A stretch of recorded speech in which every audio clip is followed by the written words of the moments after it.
All right. Again, 515-602-9639. 515-602-9639. Y'all can call in, man. We're going to talk about it today. We got a lot to talk about. The Jets coaching search. We're going to talk about Deshaun Watson. We're going to talk about the draft, a little bit about the draft as well. So, you know what I'm saying? The lines are open right now. If you want to call in, the lines are open. We're going to start the radio show in 5 minutes. So at 7 p.m. Eastern, 7 p.m. Eastern is when the radio show will start. But if you call in right now, let me tell you something. You call in right now, you're going to be on the lines early. That's going to help you get on the show earlier. There's a lot of people that be like, Joe, how can I get on the show earlier? Call in right now, 515-602-9639. If you call in right now, you will be on the lines. You'll be on hold, all right, until we start the show at 7 p.m. Eastern. That's in a couple minutes. Call in. You know what I'm saying? 515-602-9639. We talking Jets. We talking the Jets coaching search. We talking about, Deshaun Watson. We talking about, we talking about the performance of Dante Smith. We are talking. Get on the lines. We got some people on the lines early. You know what I'm saying?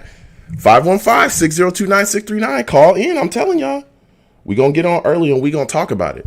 So call in if you can. Shonen King, yo, King, salute to you. Good to see you in here. He says, what's good, Joe? Yeah, thank you so much. Alex, salute to you as well. Good to see you in here, my friend. He says Robert Saleh is going to be in the Jets facility. Yes, sir, he is. He might be. Okapara, salute to you. Good to see you in here as well. You know what I'm saying?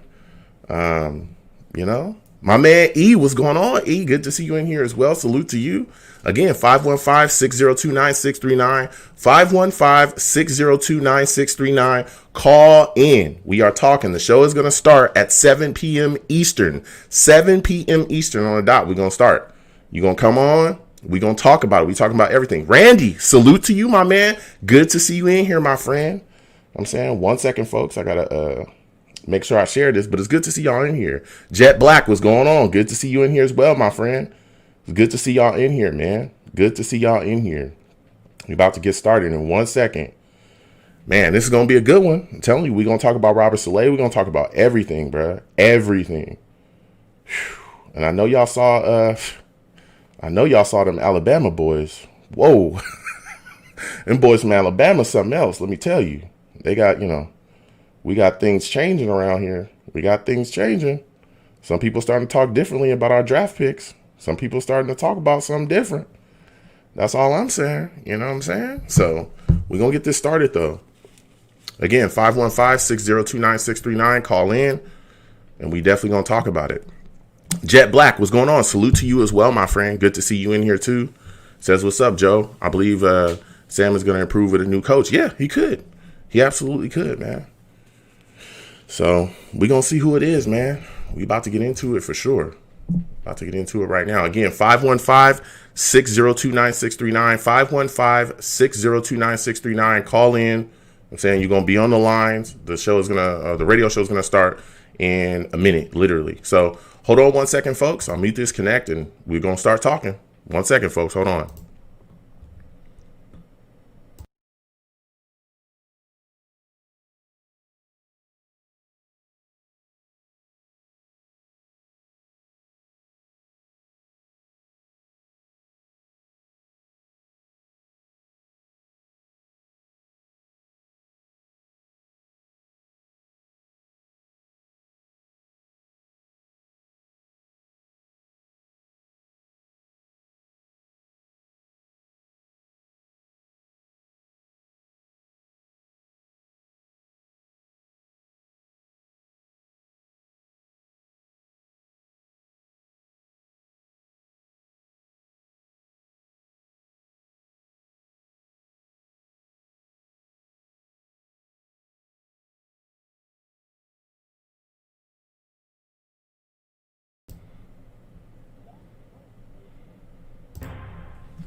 What's going on, folks? It's your boy Long Beach Joe. We back at it. We back at it again. A lot to talk about.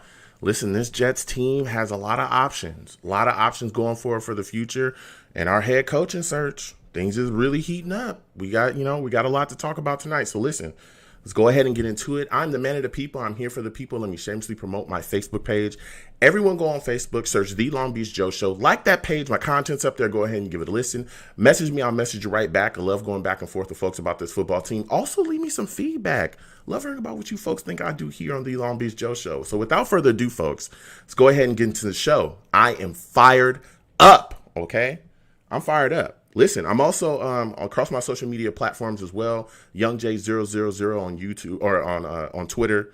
The Long Beach Joe Show on Twitter as well. Also, follow me across my Instagram too. My Instagram is Long Beach Joe00. Please, you know what I'm saying? Follow me across there. Message me. I'll message you right back. I love going back and forth with folks on there as well.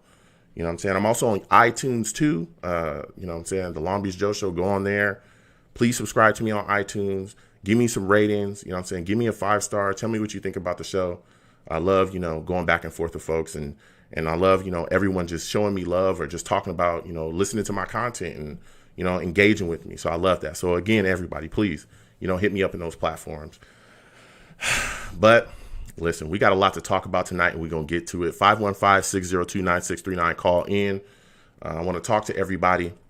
But before we get to everybody, I just want to give a little, my little take about our head coaching search. Everyone knows we've brought a couple of guys in, different people. It's been multiple guys. We just, interviewed Brian DeBall, Joe Brady, Brandon Staley.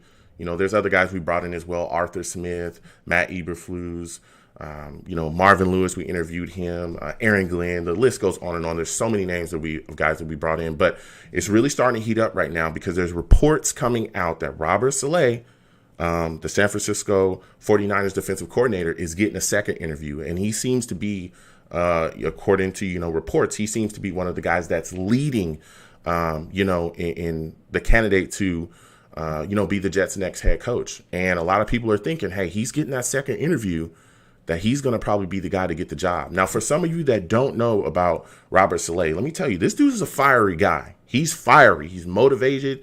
He's, he gets in his players, behinds if they don't do what he needs them to do. He's a guy that inspires players, all the players, especially on the defensive side over there in San Francisco. They love him. He was definitely in San Fran. He was defensive coordinator since 2017. That's when Kyle Shanahan originally put his staff together. He was there, but he really shined. He really came on in 2019, 2020. They battled a lot of stuff, man. The Niners had a lot of injuries. We played tonight, had a hell of a lot of injuries just in that game alone. A lot of guys, Bosa, and I think Butner went down in that game. Thomas, I think, went down in that game. They had so many guys, not playing on that side of the football for them. But guess what? They were still able to keep things together. And a big part of that was because he was there as their defensive coordinator. He made sure that scheme was good, that everything was put together. And let me tell you something, they balled out. They still played well, even with all the injuries and things that they sustained.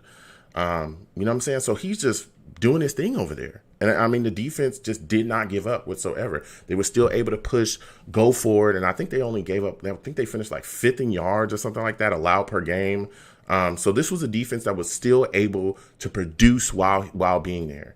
And he seems like, again, a head coaching candidate. Seems like the guy here that may get the job. And I know that there's some, people that are not necessarily excited about it. Some people wanted to go with an offensive minded guy.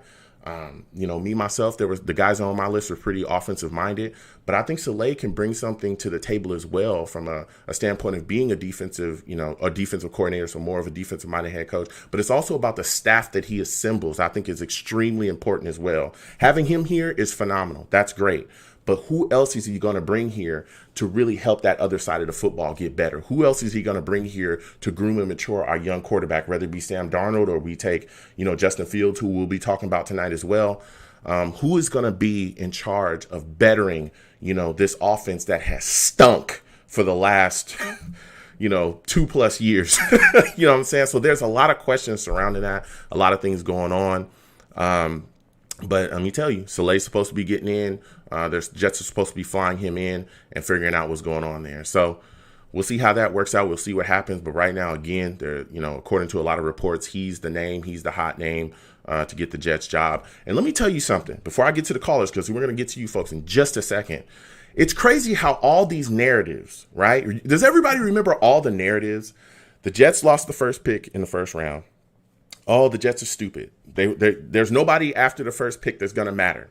That narrative was smashed. We're now talking about Justin Fields. We'll talk about Devontae Smith and the show he put on last night. So all these narratives about that is being smashed, right? Push that aside. Oh, the Jets don't have the first pick. Oh, the Jets are an unattractive spot for next, hot head coaching hires. Nobody's going to want to coach the Jets. They can't get Trevor Lawrence. That's been smashed as well. That narrative's been smashed. You got guys like Brian DeBoe coming in for interviews. Robert Saleh is a guy that's coming in. He's coming in for a second interview. We've interviewed Eric Bieniemy, Matt Eberflus, all these hot coaching candidate names, right? The ones that we weren't supposed to be able to get. Damn, we're getting them. All those narratives from before about how, oh yeah, we'll never be able to get these guys. Well, they're coming in and they're taking interviews. So they're clearly interested in the job here. And now we're about to get another guy back for a second interview, and he may be the guy we actually hire. And he's a hot name. So all those narratives, I remember those narratives, they're being smashed. So I'm going to get to the callers. We got a lot to talk about tonight. We're going to talk about the head coaching search. I know some people want to talk about everything outside of, about Robert Saleh as well. There's other coaching candidates other people won't. We're also going to talk about Deshaun Watson. Some people want to trade for him. I want to hear your takes on that. You know what I'm saying? We're going to talk about the draft a little bit too. So we're going to get to the lines. Salute to everybody, on the lines. Please be patient. I got quite a bit of callers, but I will get to everybody. I'll listen to everybody's takes. Also, salute to my guys in the chat, my savages in the chat. If this is your first time listening to me, I call everybody in the chat my savages, man. Why? Because they're savage. Nobody is safe. Nobody. Okay? Anybody can get it out here. It doesn't matter. And they will let you know. All right? So I'm going to get to the callers first, and I will be coming to the savages a little bit later on in the show. So if you're in the chat talking, I will be responding to you. You know what I'm saying? So I'm going to go to my guy E first, man. E, I'm coming directly to you, my friend. And I want to hear your takes, my man, because let me tell you something. This head coaching search is heating up right now, E. E, salute to you. Welcome to the show. Give me your thoughts about Robert Saleh possibly being the next head coach for the New York Jets. What's up, Joe? Every time I look more into it, it grows on me more and more, man. I would love this guy. A buddy of mine's a 49ers fan, so I've watched some games with him, and every time I saw this super pumped up guy on the sideline, giving high fives, and then I come home, watch the Jets game, and I see a dude just standing there with his play sheet over his mouth and just sitting on a bench, Venom Geez, and that would just be night and day, and I love this move. And not only do I love the candidate, and like a lot of people are worried about, it's a defensive guy, we probably want an offensive guy. Mm-hmm. Well, the coordinators he can bring with him are phenomenal. So here are the three names I've heard. So you got Mike Kafka, who's the quarterback's coach for the Kansas City Chiefs. Yeah. Basically very much help develop Patrick Mahomes. He could be the offensive coordinator. And then you have you have the passing game coordinator, Mike LaFleur, brother of Matt LaFleur, who seems to be doing a pretty good job. And then Mike McDaniels, the run game coordinator. So you could bring either one of those three alongside him, which they're all very highly touted coordinators. I would be so in for that. And then you obviously bring kind of a smaller name defensive coordinator, because probably Saleh will call it defensive plays, stuff like that. But he'll kind of fill that CEO role. But man, I'd love this role. It keeps changing with me for who I want the most, who's my number one. I think he might be my number one at the moment just because of the staff he can bring. My number one, unfortunately, doesn't look like he's going to interview, which is Matt Campbell from Iowa State. Yeah. And it looks like he's not going to interview. I'd love to get also Pat Fitzgerald from Northwestern. I don't know what the deal with him is. Usually with the college coaches, there's not too much buzz on them with interviews and stuff until kind of later in the process. But Saleh, man, if he's coming back for a second interview, don't let him leave the building, man. And I think we're probably, honestly, man, we on a couple shows ago, we talked about, the most attractive spots. I honestly think we might be number two because of the stuff that's been going on with the Jaguars owner about how this guy wants to take roster control and stuff like that. Yeah. I don't think any coach wants to deal with that. So I think we might be number two, which is cool. And I think we have a really good shot at getting this guy. So, yeah, man, I'm super high on him. I'd love to see him be our next head coach. Yeah, and a lot of the things that you brought up, and again, I want to thank you for calling E. A lot of things that you brought up are spot on. I'm excited about the guy. He wasn't necessarily my top guy, but even, hearing about him being in the search where the Jets were interested in him early, I said, okay, this is a guy that I could see us doing some work with, even though he's not, one of my top 3 guys. He's still a guy that could be qualified to come here, really do things. And one of the things that you brought up is the staff, the importance of the staff. Kafka and even LaFleur, are some of the guys rumored to be, coming in with him as well. Those are guys that have been around that can actually put things together, offensively and really help us. And like you said, the quarterbacks coach coming over, from Kansas City, that would be huge because, again, and we've talked about this constantly, have we not, E? The importance of having someone come in and be able to understand how to utilize a young quarterback in his skill set, how to better a young quarterback in his skill set, and how to make sure that a young quarterback is confident when they go out there in what they have to do. Now, with all of that said, though, E, I know you said some of your guys that, Matt Campbell, you talked about Fitzpatrick as well, not being a guy that, we ended up with. They didn't interview. But are there any other guys that you think the Jets should be interested outside of Saleh? Because I like Brian DeBoer. I loved Eric B. And I would love to see those guys get a chance. Even though Saleh is coming in for that second interview, I know that the Jets are going to keep their tires moving as well. Would you be interested in other coaches, that could still be out there outside of Saleh if the Jets do not lock into him? Yeah, so Brian Dable's probably my favorite out of the offensive coordinators. Between him and Joe Brady. Joe Brady was my number 1 at one point, but I honestly don't know if he's ready yet. He's it's not really his age that's an issue, with his experience. Yep. He's only been an NFL play caller for a year. I think he needs another year or two. Just with him assembling the staff, I don't know if he's ready yet. At first I was like, you get a young guy, young team, but I honestly would rather go with the safer option. But Eric Bieniemy, I do like. Matt Eberflus, there's not a ton of talent on that Colts defense, and he gets a ton out of them. I'm high on him, especially I haven't heard that many people. I just don't think a lot of people are familiar with him, but I've heard a lot of good things about him. Okay. What are your thoughts on Doug Peterson? From Minnesota, absolutely no. Okay. Absolutely no. I know. I don't want retread. But that's the thing with me. I think these guys, like, the Mike McCarthy's, the Adam Gase, I'm not comparing these guys, but Mike McCarthy, Doug Peterson, they won a Super Bowl. But it was a few years ago, and seeing what happened in Philly this past year, you had a former MVP talent, a quarterback who almost won an MVP, and he literally looked like you had to trade him. I just think all these retread guys, I think they need a year as a coordinator. And, I'm just not interested in him. Also, I think a big factor, I don't want to take away too much from the guy. I think a big factor in 2017 with how good that offense was with Frank Reich, who's now the Colts, head coach, and he's a phenomenal head coach. Yeah. So I really just don't want to get a retread option. It depends which retread it is. Hell, if Belichick got fired, then yeah, I'll take him. But what I'm saying. But I'm just interested in kind of a new guy. And I think Doug Peterson needs kind of more time as needs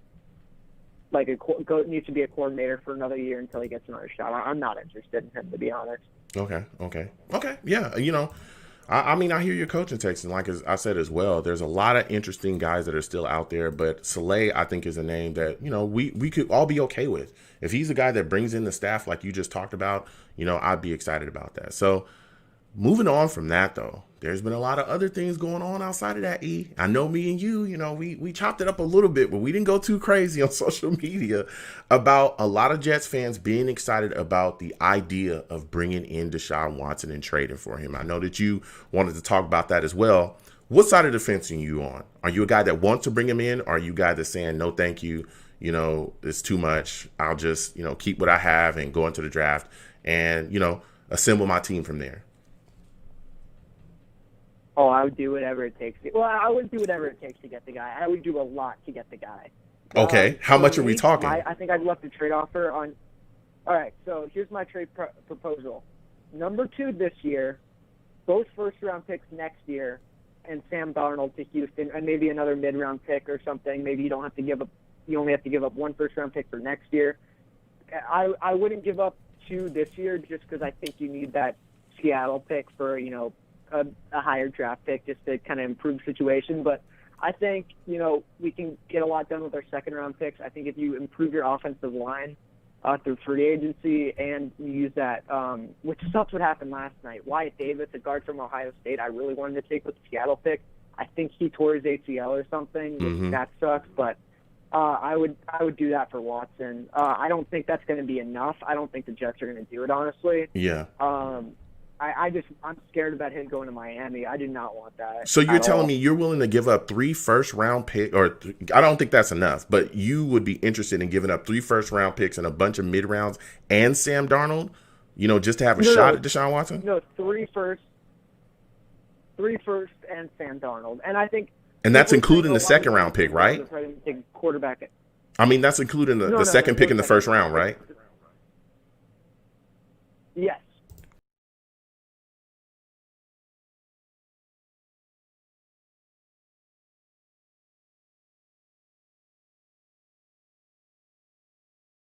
Hey, that was a lot, man. That's a lot. How are we gonna? I'm gonna challenge this point. Top 5 quarterback. You knew from the jump I was gonna challenge this point. All right, here we go. Because I'm ready to go. I'm ready. Here we go. Here we go. I'm ready to go. All right. How exactly are we supposed to rebuild? All right, here we go. How are we supposed to rebuild if you give away 3 first-round picks? That means you're giving away 3. The second this year. You're giving away the 2 next year, right? So those are gone. Now all we have, and you're giving away some mid-round picks as well. So now all we have is the 23rd pick. No, I'm not giving up. In my proposal, I'm not giving up mid-round pick. You just said you would give up 1 mid-round pick, like a 3rd or a 4th or something like that, right? No, like a late pick, like a 4th or something, like a 4th or something, not like a 2nd or 3rd. No. Okay, so that's a mid-round, but you're giving up a 4th-round pick. So yeah. How exactly are you supposed to build after that? You have holes everywhere. We have, like, our entire offensive line outside of Mekhi Becton needs to be replaced. We need corners. We don't have those. I don't agree with that. You don't think our entire offensive line outside of Becton needs work? Are you comfortable going into next year with Greg Van Roten as your starting guard? Oh, no. I think McGovern can turn it around. Whoa. And I think Fant was all right. I don't think he was that bad. Oh, okay. I mean, I would not. But if you can get better, if you can get a guy, some people are talking about drafting Sowell this year. Some people are talking about taking other, offensive linemen as well within those first rounds. Even some of the linemen that are coming out next year are better than what we have now. How are you doing that? Also, how are you passing up on the talent at wide receiver as well? Are you comfortable next year going into the season with? Damn, I mean, you're going to go into the season with less than what we have because Bashad Perriman is on a 1-year deal. Are you comfortable with just Mims? You're going to have to pay Crowder, that means he's going to be making $11 million, 11.5, I believe, next year. You're stuck with that. You don't have a number 1. You really don't have a number 2. What are you surrounding him with? We don't have a tight end. We don't have anything. Go ahead. You can sign like a Corey Davis or a Curtis Samuel, a cheaper option like that. Okay. You can draft the guy in the 2nd round. With the offensive line, I think we're going to get Joe Thuney. And then, hey, man, a year of not playing, I think Cam Clark, I want to see it. If he can be a decent guard, that's your right guard right there. But I got a question. Even with that, okay, yeah. Even when we go with that, let's say we do that, right? We go with that. Joe Thuney is going to get big-time money. We only got $70 million in cap. So if you're going into free agency, the name of the game in free agency is to overpay. So even though you're talking about Corey Davis and those guys being cheap, we've seen before where, again, we know some of the guys that may be in free agency, Allen Robinson, Galladay. I think Godwin might touch free agency. I doubt if those 2 guys touch free agency, but definitely Allen Robinson is a name that's out there. But we've seen in prior free agency classes, the weak free agency class, usually these wide receivers that are in weak free agency class, they get overpaid, vastly overpaid. We saw that with Humphreys in his free agency class. He was vastly overpaid. So even though you may think that some of those guys are going to be cheap, they're not going to be cheap in free agency because we've seen that in the past. But even if you do that, how are you shoring up? Let's say you do sign one of those free agent wide receivers. Is that better than what you have? Are you improving the weapons? That's the question. And then what are you doing at corner? How are you addressing pass rusher? Okay, so this year's free agency I think is going to be a lot different because there's so many teams that are either right on the salary cap or way over it because it's going down. So there's very few amount of teams that can actually spend. We have the luxury of actually having salary cap space this year, and you can clear more, cut Henry Anderson, cut Alex Lewis, goodbye. So you can do that. And then, what was it? What did you say? At wide receiver? So I'm guessing Mims is going to improve a lot. You can, if you bring in Deshaun Watson, we're not getting Deshaun Watson. This is just fantasizing. I don't think it's going to happen. This is just what I would try to do. Okay. But just dreaming. I'm dreaming here. You dreaming? Go ahead. You got to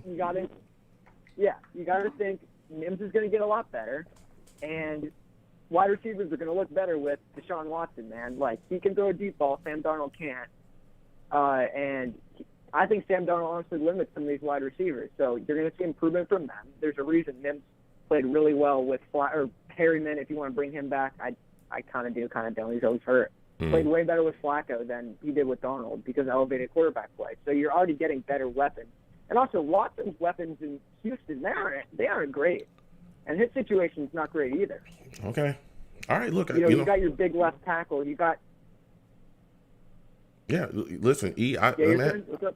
Go ahead. Yeah, look, I hear you. I hear what you're saying. I understand, people want him, but I don't see a space unless the Texans are willing to give him up for a first round pick and some change. I just don't. We are not in the space for him. Even trying to fantasize about getting him. We're not in the space for him. We're not in the space for him. And the problem is that we didn't invest properly. We didn't invest properly. We didn't invest our capital properly, and it costed us, and it's costing us now. It costed us players in the past as well. One of the reasons why Jamal Adams walked away and everybody loved him is, let me tell you something. He did not want to lose anymore. He didn't want to be on a team anymore that didn't understand how to get to the next level. But so, I got to keep going to. Go ahead. Got eliminated in the first round. Yeah. Still got eliminated in the first round. Which, shout out to Blitzboy and the Seahawks for the higher draft pick, and the Steelers. They helped us with their draft position. Shout out to them, especially you, Blitzboy. Yeah. Absolutely. Listen, I got to get back to these lines, man. I want to thank you for calling in, my friend. It's always good to talk to you. I love going back and forth with you about football. You have a good night, my friend. Yeah, man, you too. All right, you have a good one. Listen, calling in. He's on the line. Salute to him, man. Salute to him. He always, salute to him. Salute to him. Yeah, salute to him, man. Salute to He's always bringing the fire, man. I love going back and forth with him. Everybody has their takes. I won't necessarily, even if I don't agree with your take, I'm definitely going to challenge you. But look, there's a lot of fans that want Watson as well. There's a lot of fans that want to bring him to this football team and want to have him on here. So I'm going to be talking about it all night tonight. And again, Robert Saleh, hot name. Jets bringing it in for that second interview. We're going to hear about it. So we're going back to the lines again. Salute to all the savages in the chat. I'll come to y'all in a second. I'm going to my guy, Rich, man. My guy, Rich, on the line. Rich, I want to thank you for calling in tonight, my man. How are you feeling about Robert Saleh right now? Do you want him as the Jets' next head coach? Joe, what's going on? And honestly, I don't have a problem with it. If he's going to bring the staff that they're saying that he's going to bring, which I wouldn't mind having either LaFleur or McDaniels as the offensive coordinator. They know, both of those guys know Kyle Shanahan's offense like the back of their hand. Okay. So, not that, the West Coast offense and all that good stuff. So they fresh young minds for a young team. I don't mind it at all. Robert Saleh has the love and respect from his peers, from his players, from his his other coaches talk about him highly. He's the type of coach that a player would want to run through a wall for. And he has the demeanor to be that CEO coach as well. So I don't have a problem with it at all. And it would work out perfectly because, like I said, people like you, I was thinking to myself, hey, you know what? I would want an offensive-minded guy because outside of, well, never mind. I was going to say Adam Gates, but that's not an offensive-minded coach. No, it's not. We haven't had an offensive-minded coach in more than 20 years. Yeah. So we need to look hard in that direction in terms of what we're going to do here. Okay. So, but if we're going to have a defensive-minded coach, then hey, and he's bringing in a staff like that, like I said, then I don't have a problem with it. Let's do it.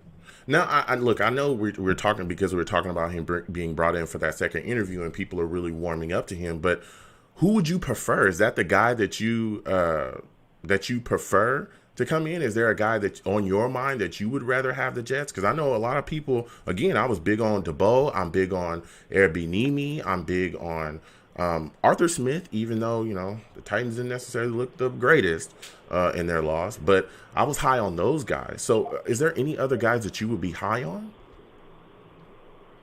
Well, number one, you know, because I've said it many times on this program, number one for me was always Eric Bieniemy. Mm-hmm. And Eric Bieniemy wanted us, from what we heard, or excuse me, what I read, thinks that he wants the Jets head coaching job. Now, does he get it? I don't know. But I guess maybe in his interview he wasn't convincing in terms of who he would bring in as coordinators and all that stuff. Mm-hmm. I don't know. I can't say. I guess that's one area where, Rob Saleh had a beat. But if it were up to me, it would be Eric B. And then right there, Deshaun Watson would come running to New York. So you're what? Okay, Rich, listen. You already know. I want to hear your takes on this. Okay, I want to hear your takes. Here we go. Here we go, because we're about to get into it. All right, Deshaun Watson. Do you want to trade for him? And if you do, how much are you willing to give up?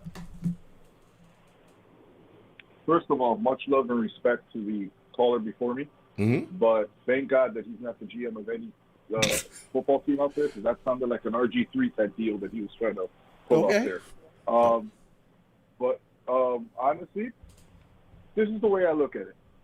You have to play it smart, because it's not like all of a sudden, Deshaun decided he wants to go live closer to his family, so he wants to go play in Miami or go play in New York. No, he's done, gone, goodbye from Houston, because he doesn't like the way that they handle, social justice and the way that they go about their hiring process for, African Americans and all that. So the coach that he wanted didn't even get an interview with him. Mm-hmm. So using that information right there, then Joe Judge says, hey, listen, this guy doesn't even want to play for you. So we'll give you this, which, okay, let's say we give him the first-round pick in this year, the number 2, and I believe, number 23, something like that? Okay. And is that what we have in the first round, the second pick and the 23rd? Well, yeah, we have the second pick and the 23rd pick, and then we have 2 first-round picks next year as well, if you're just talking about first round. Okay, so we'll give you the second and the 23rd pick this year, and if you want Sam Darnold, cool, you can take him. If you don't, then we'll keep him and we'll flip him for some, for a second-round pick. But I'm not giving up, 2 years' worth of first-round picks for a guy who clearly doesn't want to be on the team. Yeah. I don't even know how the Seahawks gave up 2. Go ahead, I'm sorry. Yeah, no, and I hear what you're saying, and that was one of the points that I made as well, where if you look at our trade with the Seahawks, they gave up 2 first-round picks for a safety. Trevor Lawrence is, it's argued that Trevor Lawrence is worth basically damn near 3 drafts. So when you look at the situation with Deshaun Watson, I mean, if a guy coming out of college would just put potential is, a guy that people are estimating you give up 3 to 4 first-round picks for, then what the hell do you give up for the 5th ranked quarterback in the league? It's going to be a lot. If anything, Trevor Lawrence is going to be, what Deshaun Watson already is. You would hope that he would become what Deshaun Watson is if you're trading that kind of capital away. And I hear what you're saying about the 2 first-round picks this year, but even that, I just don't think that gets it done. I really don't. And I understand that he doesn't want to be on the team, but he also has a no-trade clause as well, Rich. So if he don't want to come here, that's true. He's complaining about Houston Woo! you wanna come to the 32nd ranked offense in the league? Like you wanna come to a place where there's like when I first heard, where there's no weapons. There's gonna be some heard issues there. Yeah, like when I first heard that he was disgruntled and that the Jets had the most offer from any other team, which is true. Mm-hmm. I'm thinking, so you leave one dysfunctional bad team for another dysfunctional bad team? That's what was my first inclination. Yeah. So, because think about it. We have Denzel, and then, Crowder, Mm-hmm. and then what? Braxton Berrios? Yeah. What would you get for him in a trade? Yeah. A free car wash and a coupon to get a McRib? So,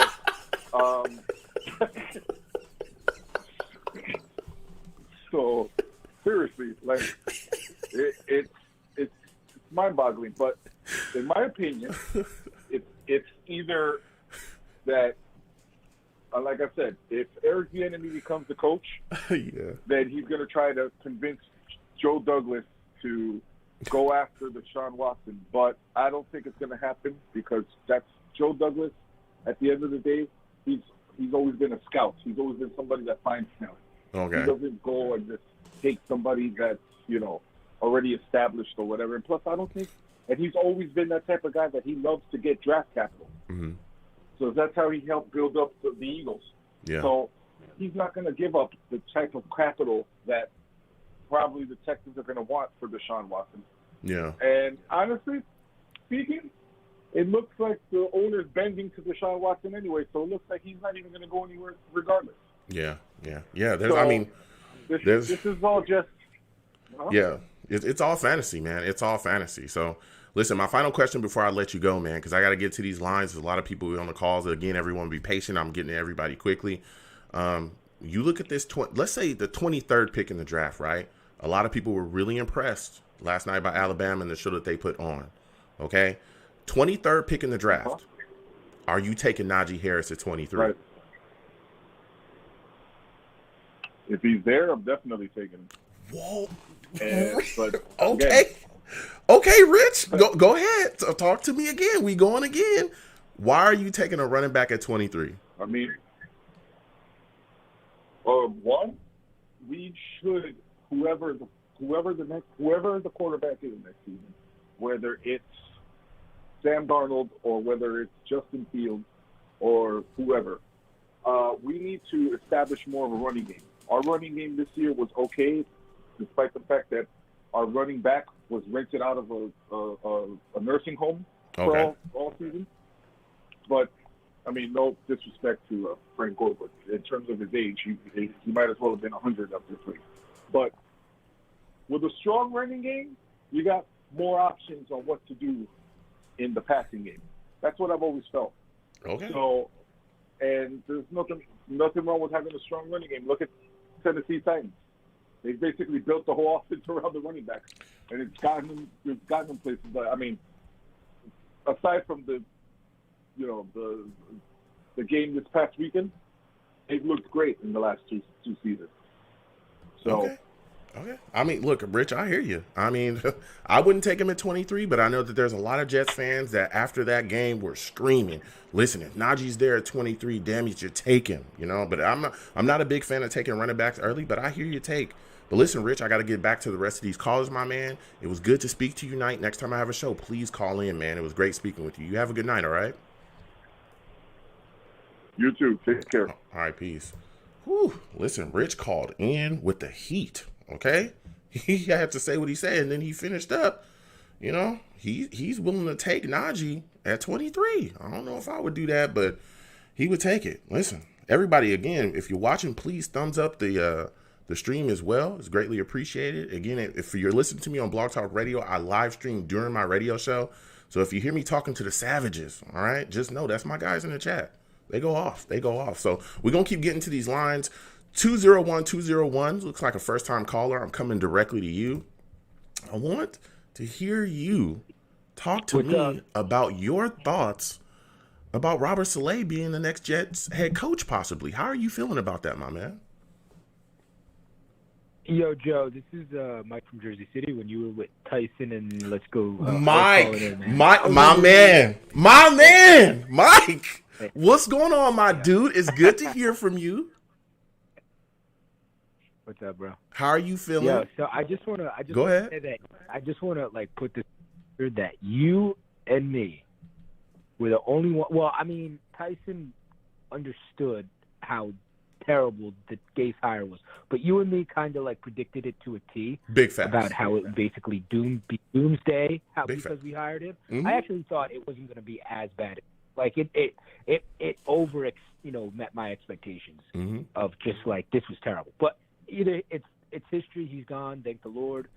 Saleh, I am ecstatic. For me, him and Eric Bieniemy were the ones that I wanted the most.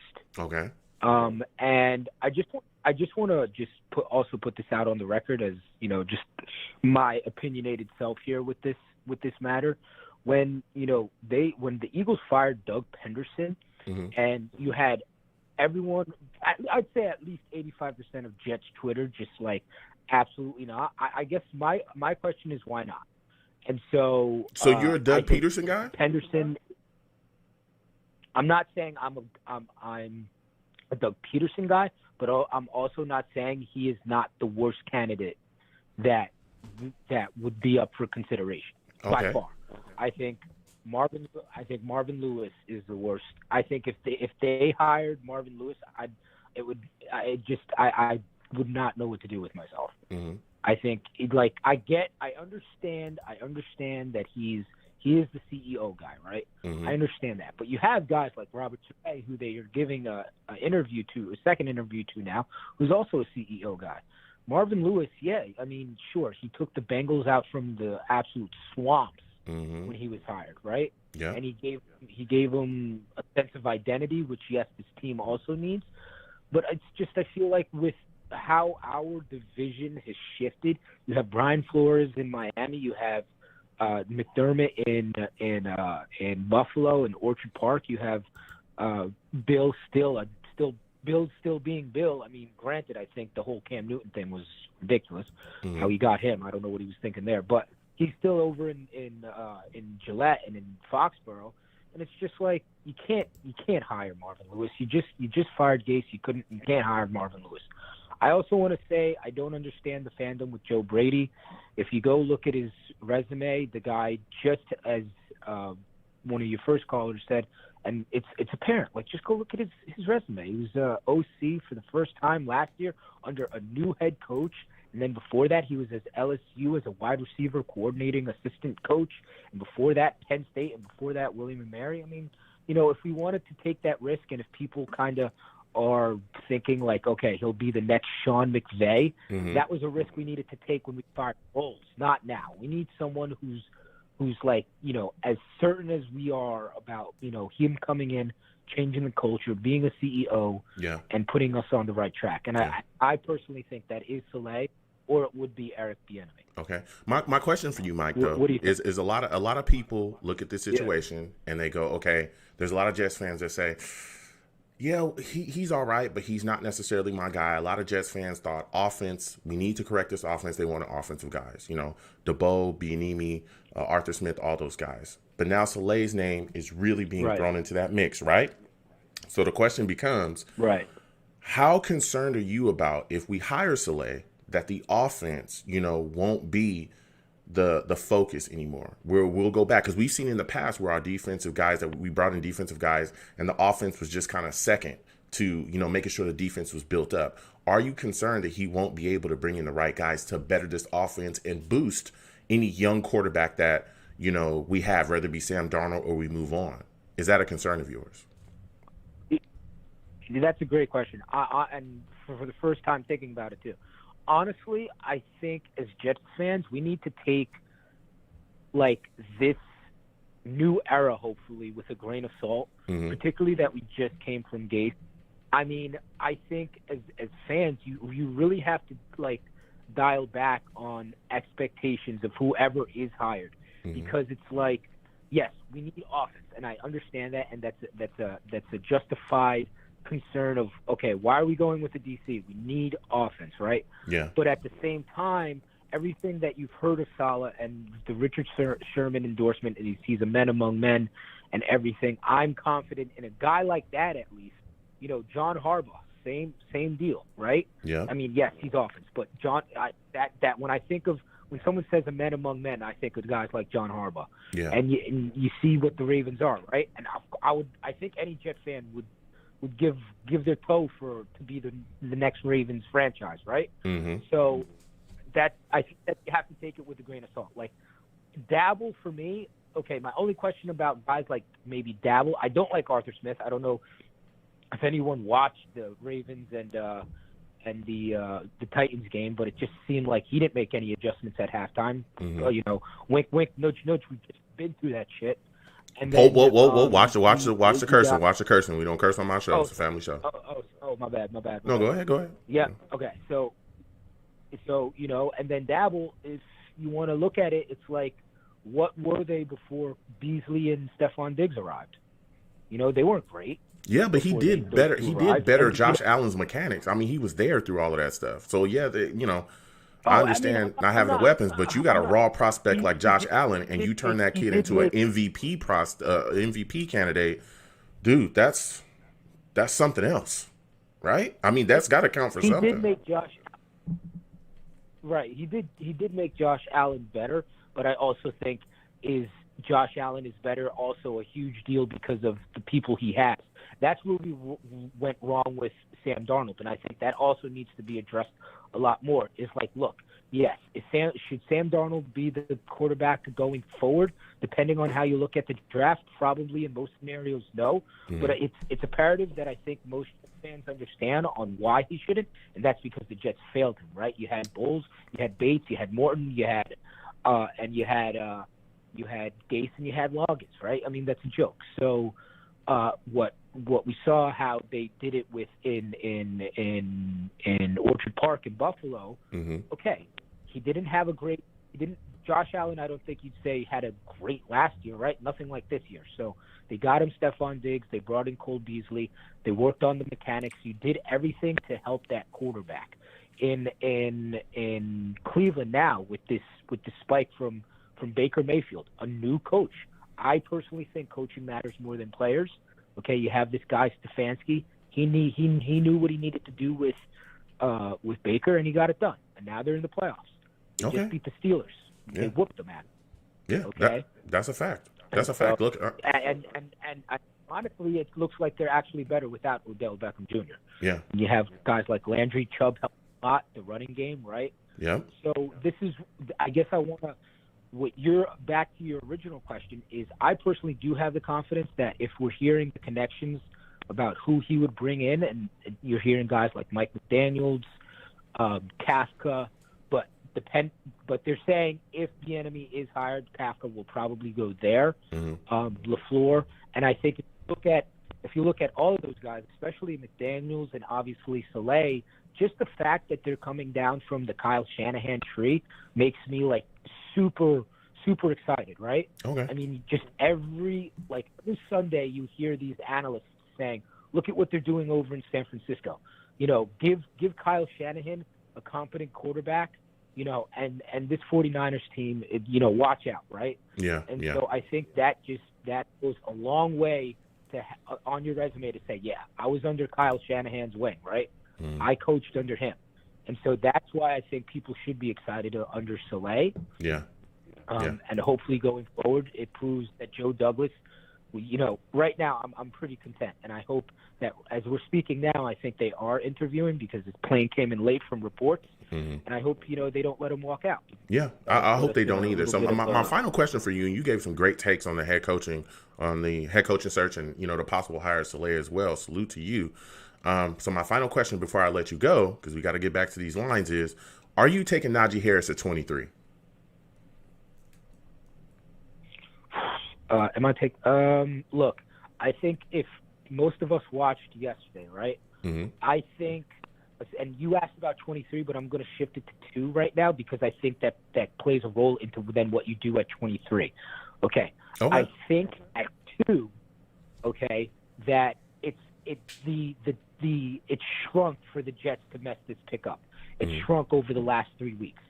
Okay? Like, I think we, as Jet fans, we should be very, very excited for this draft because I think there's only a couple, in my mind, a couple of picks where they could completely, mess this up. And I'd say, personally, I am one of those guys that don't understand why or that I think that they should not draft Zach Wilson. You either go Fields if you're going quarterback. Okay, you go Fields if you're going quarterback. If you're not going quarterback, you go Devonta Smith, who I think, as we saw yesterday, I mean, that would be – nobody should be angry with that pick at 2. Sewell at 2, I don't think people really should be angry at that. Or at the very worst, which I still wouldn't mind, but I personally would think it's better than Wilson, is you get a king's ransom for that number 2 pick. Trade back, but get a king's ransom for that. Yeah. And then at 23, I think I personally would like to see the best available guard. Okay. I don't think Van Rotten's that great. Okay. Najee Harris or Trey Sermon or Etienne, you could possibly move up maybe. Hopefully one of those guys falls a little bit, but I one of those guys would suffice for me. Okay. Obviously Harris being the best, Sermon or Etienne would be also great. And look, even at 2, you also have guys like you have Kyle Pitts hopefully still in that ballpark up there at either in between 2 and 23, and you have Jamar Chase. All of these guys would be great picks. Yeah, absolute great picks. Yeah, you. This is a heck of a call from you, dude. Yeah, this is a heck of a call from you. Yes, sir. What do you do at 2 and This is a call. Go ahead. 2 and 23. Say it again. What do you do at 2 and 23? What's your take on that? Yeah, this is a great question. And before I let you go, this is a great question though. So for me, at 2, I'm trading down. I'm trading down because we need help on so many levels on this football team. It's unbelievable. I really don't think that people understand because they haven't seen. You know, free agency is coming, and let me tell you, we got guys on 1-year deals, and some of those guys that are on 1-year deals are not that great. Yep. And we need help at multiple positions. We have no pass rusher. We need wide receivers. I keep saying we need offensive line help out the wazoo. Like, we have so much, that needs to be done on this team. I am trading down out of number 2. For me, my target is if the Falcons aren't willing to give up quite a bit, or if they're willing to stand pat, because I'm prepared for that as well, and I'll be giving my takes as the draft continues to come on. We'll definitely, get into more of that. But Denver, that pick, and I'm even willing to go down to where Chicago is if they're really willing to give up a haul, because the future of that team is in peril. Let me tell you, they got cap issues. Okay. They're not going to be very good. There's some issues there. So 23 for me, though, it depends on what I get for the haul. But even then, I'm taking offensive linemen, particularly in the first, or a wide receiver. I love Smith, but I don't know where he'll go. There's a chance he could go top 5 or something like that. People are speculating. But 23, I'm looking, if I can't grab a receiver, if I can't grab, something there, then 23, I'm definitely looking to also, grab more offensive line or take a wide receiver there, or even trade down as an option there too, after I trade down from 2 and take something. So, yeah, I mean, there's quite a bit to be answered. But Mike, I got to get back to these lines, man. Listen, thank you for calling in, my friend. Next time I have a show, I want to hear from you, man. I love talking football with you, and I love going back and forth. So you have a good night, my friend. All right, you too, bro. All right, you have a good one. Whew, listen, Mike from Jersey City, fire caller. We're going to keep getting to these lines, all right? I'm going to my guy Dwayne next. My guy Dwayne. And salute to everybody, man. Salute to everybody in the chat. Salute to everybody from overseas that's watching me. I see my guys from London in there. I see my guys from Ireland in there as well. Salute to y'all. Thank y'all for watching me. You know what I'm saying? But we're going to keep going to these lines if you call in. I'm going to talk to you as well. But if you coming to my guy Dwayne, man. Listen, my guy Dwayne, he be coming with the fire. Dwayne, listen, I want to thank you for calling in, my man. Give me your thoughts on Doug Peterson. Do you think he should be the Jets' next head coach? Doug Peterson, I'm not throwing him away immediately. Okay. I think the narrative behind him is worse than his coaching ability. Okay. And with the Jets, unfortunately, the narrative holds a lot of weight when it comes to the Jets. I think narrative changes the way the whole Jets operation operates. To be honest with you, so that's the main reason I wouldn't hire him. The whole tanking thing. That's the main reason I wouldn't hire him. Okay. Plus, I like the other candidates. Okay, what are your thoughts on Saleh? Robert Saleh, the San Francisco 49ers defensive coordinator. Do you think he's the right guy? 1 second, folks. 1 second. Block Talk stripping. Hold on, guys. 1 second.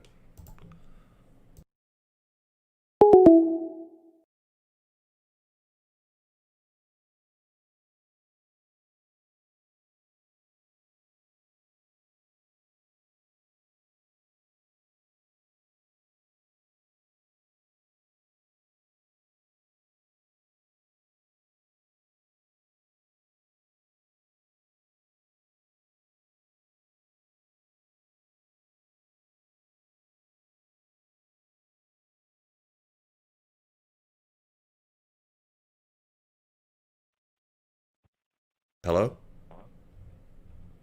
Yeah, I can hear you. Can you hear me? Yeah, I can hear you now. I apologize. It's Block Talk. It's tripping as usual. Continue to go ahead. What were your thoughts about Saleh again? I'm sorry. Yeah, when I first heard, I was very upset. Mm-hmm. I was very upset. Wow. Okay.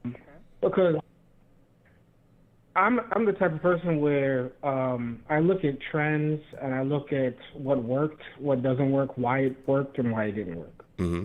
And what I know about today's NFL is even if you get a defensive coach with a coordinator, on-fire coordinator, well-known, he's going to be gone within a year or two. Mm-hmm.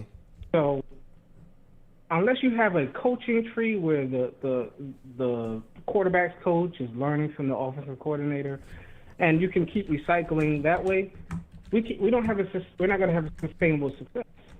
Wow. So you don't think he'll be able to bring in coordinators that will be able to get us turned around in the right direction at all? I think for the first year or two, possibly for the first year or two, he has a lot of names connected with him, and I love those names. I love those names that are connected with him. But I don't think the Jets are going to win a Super Bowl in 2 years. But how would you know that? How would you know that we won't be competing or have things turned around within the next 2 years? Because there's also 2 drafts, there's free agency, there's a lot of things that kind of are unknown. It's not that it's not possible. I think if you look at the competition, the Chiefs, the Green Bay, and all those teams that are out there, we can get into the playoffs. We can definitely get into the playoffs within 2 years. But the chances of us making this complete turnaround and becoming a Super Bowl team that quickly, I have my doubts about that. I mean, it's possible, but there are doubts. So let's say we turn around this offense with the coordinators we have. If those coordinators are that hot in the coaching market, they're going to be gone within 2 years.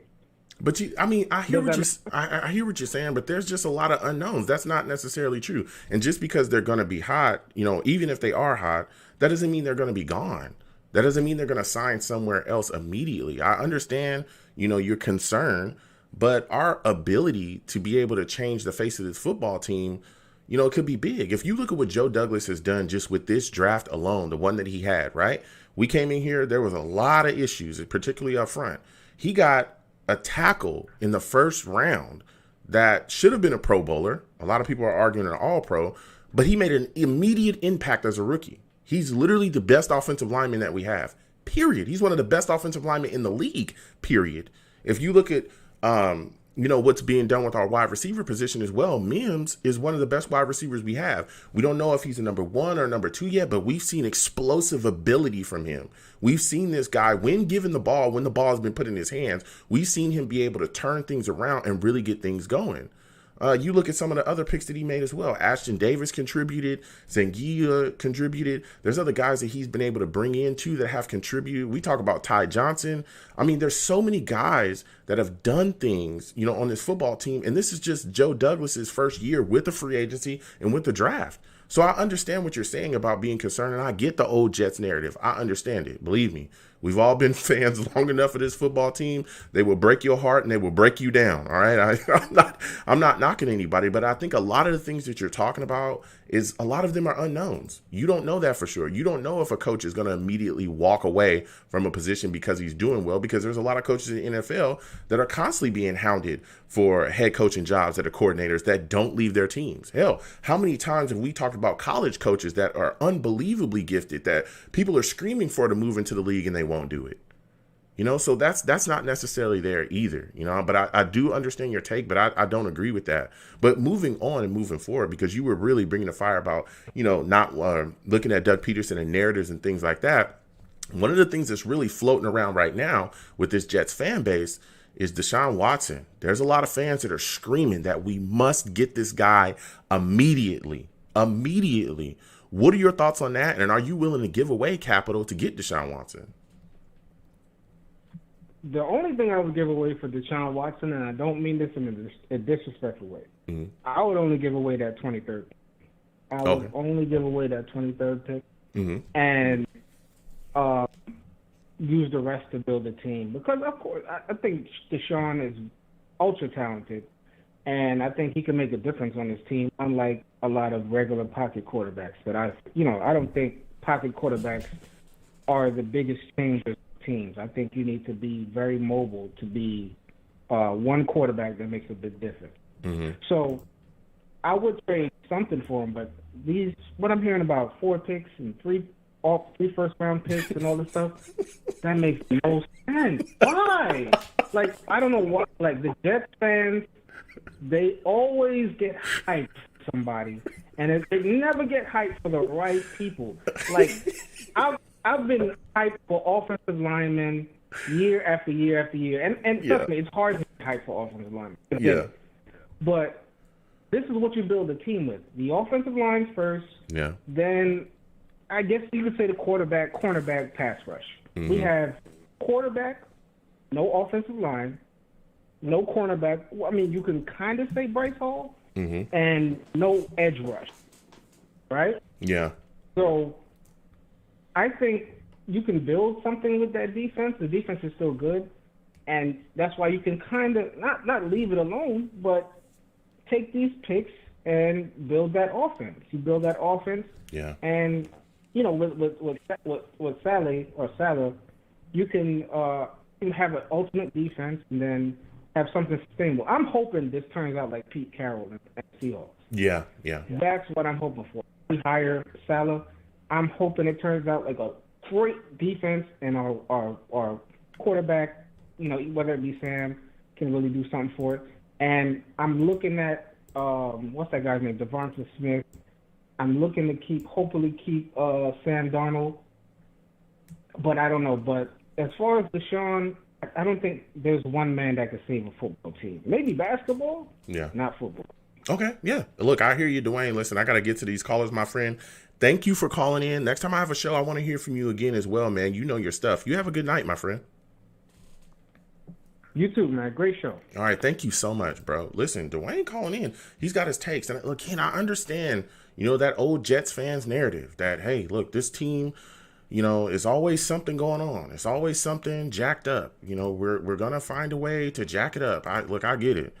But we've got to turn that corner. Part of the way that we're going to change the culture here as well is to stop, you know, thinking that, hey, we're going to lose, that we're losers. No, we got to pick it up. If you want to turn things around, let me tell you something. You want to change the way that you're doing things out in the world, you got to go out there and take that. You got to go out there and pick yourself up and go, look, I'm going to go out there and get mine. You got to do that. We've got to do that as a fan base as well. We got to start being more positive and start talking about ways to turn things around. But I understand that because for so long, that has been the attitude here. Absolutely. So I'm going to get going to these callers again. Salute to everyone in the chat. I'm coming to 914. 914, I'm coming to you. You know what I'm saying? And got other callers on the line as well. We'll get to everybody. Please be patient. And again, if you're listening to me, please don't call into my show cursing because I'll get you out of here real fast. So again, 914 coming directly to you. Man, listen, I want you to give me your thoughts on Robert Saleh possibly being the Jets' new head coach. How are you feeling about that? I'm feeling good. And breaking news, he just arrived at Florham Park 1 Jets Drive. Okay, that's what I'm talking about. That he's in the building, man. So what are your thoughts? Are you liking him? Are you liking what he could possibly do for the defense? I like it. Well, first off, I like it. He's the type of coach that the Johnson and Douglas want, that CEO, that executive type of head coach. Mm-hmm. Also, I'm a guy who's a big advocate of diversity in the NFL. And if we were to hire Saleh, he would be the first Muslim head coach in NFL history. Yes, so yes. That's a big thing. Okay, yeah. That's so big. Nice to give guys who rarely don't, these types of don't always get the opportunity to be head coaches. Mm-hmm. Yeah. So to give them an opportunity is always a nice thing. Yeah, that's a fact. What are your thoughts about Deshaun Watson and the possibility of bringing him here? I know a lot of Jets fans are screaming that we should trade for him. Would you be interested in trading for Watson, and what type of capital would you give up? I'd do it for the right price. Like, I'd give up the second, and next year Seattle, and maybe a 2021 third-round pick. So you're looking. I just don't. Go ahead. What I want to do is I just think Sam Darnold's shot, because I actually did this. I did a 16-game projection of Sam Darnold and Joe Flacco with the same roster and the same weapons, and I'll give you the numbers.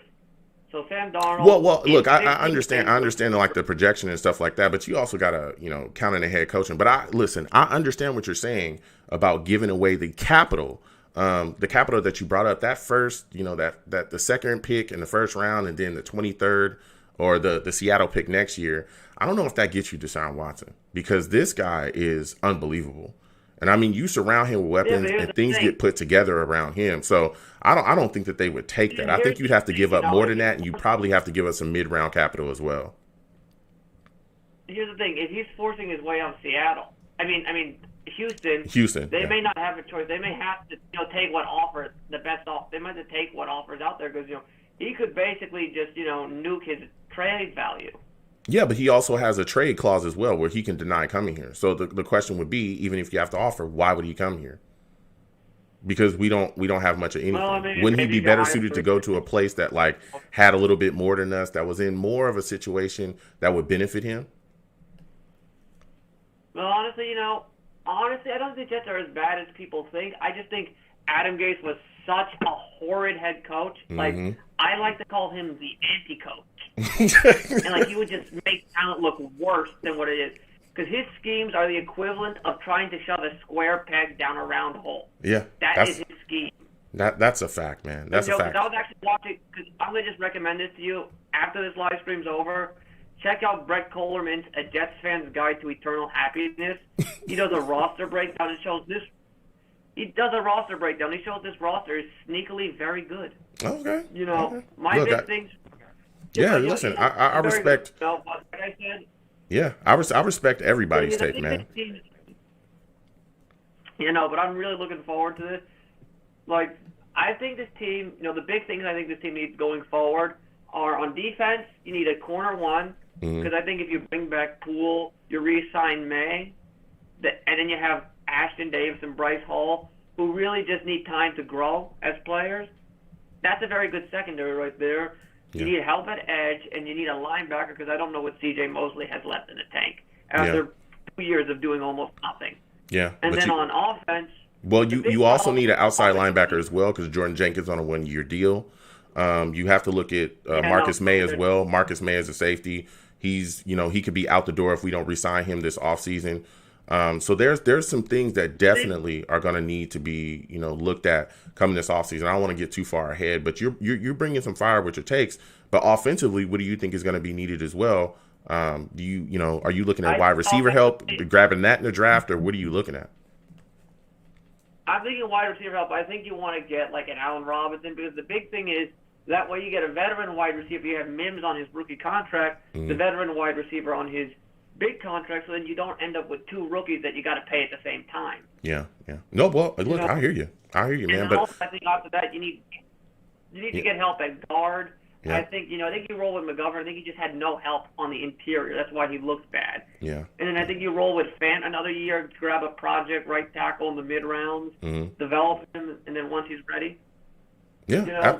I don't think it's an immediate need to grab a tackle. Yeah, listen, I hear you, man, but I got to get back to these lines. You're bringing the fire right there. Okay, thank you for calling as well, my friend. You have a good night. Wait. Before you go, can I ask you one question? Go ahead. All right. If you could add 4 Ring of Honor / Hall of Fame members to this team. Hall of Fame requirements, they had to spend 5 years with the team. Who would you add and why?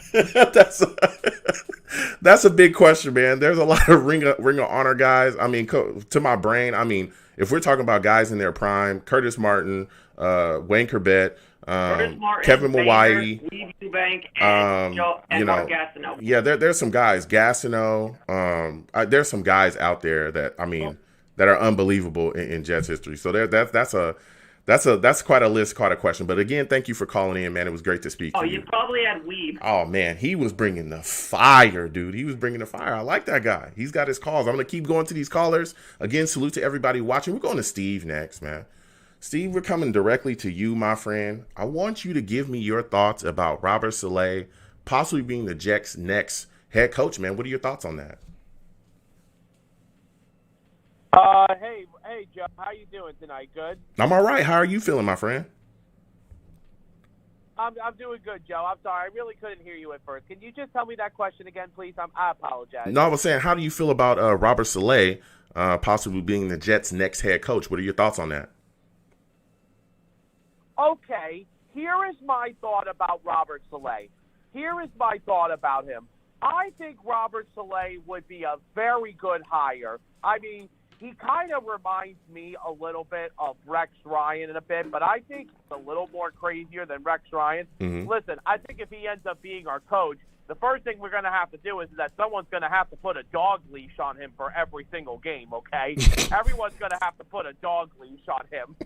I mean, so listen, here's the thing. I think he is an outstanding defensive-minded guy, and and players love him.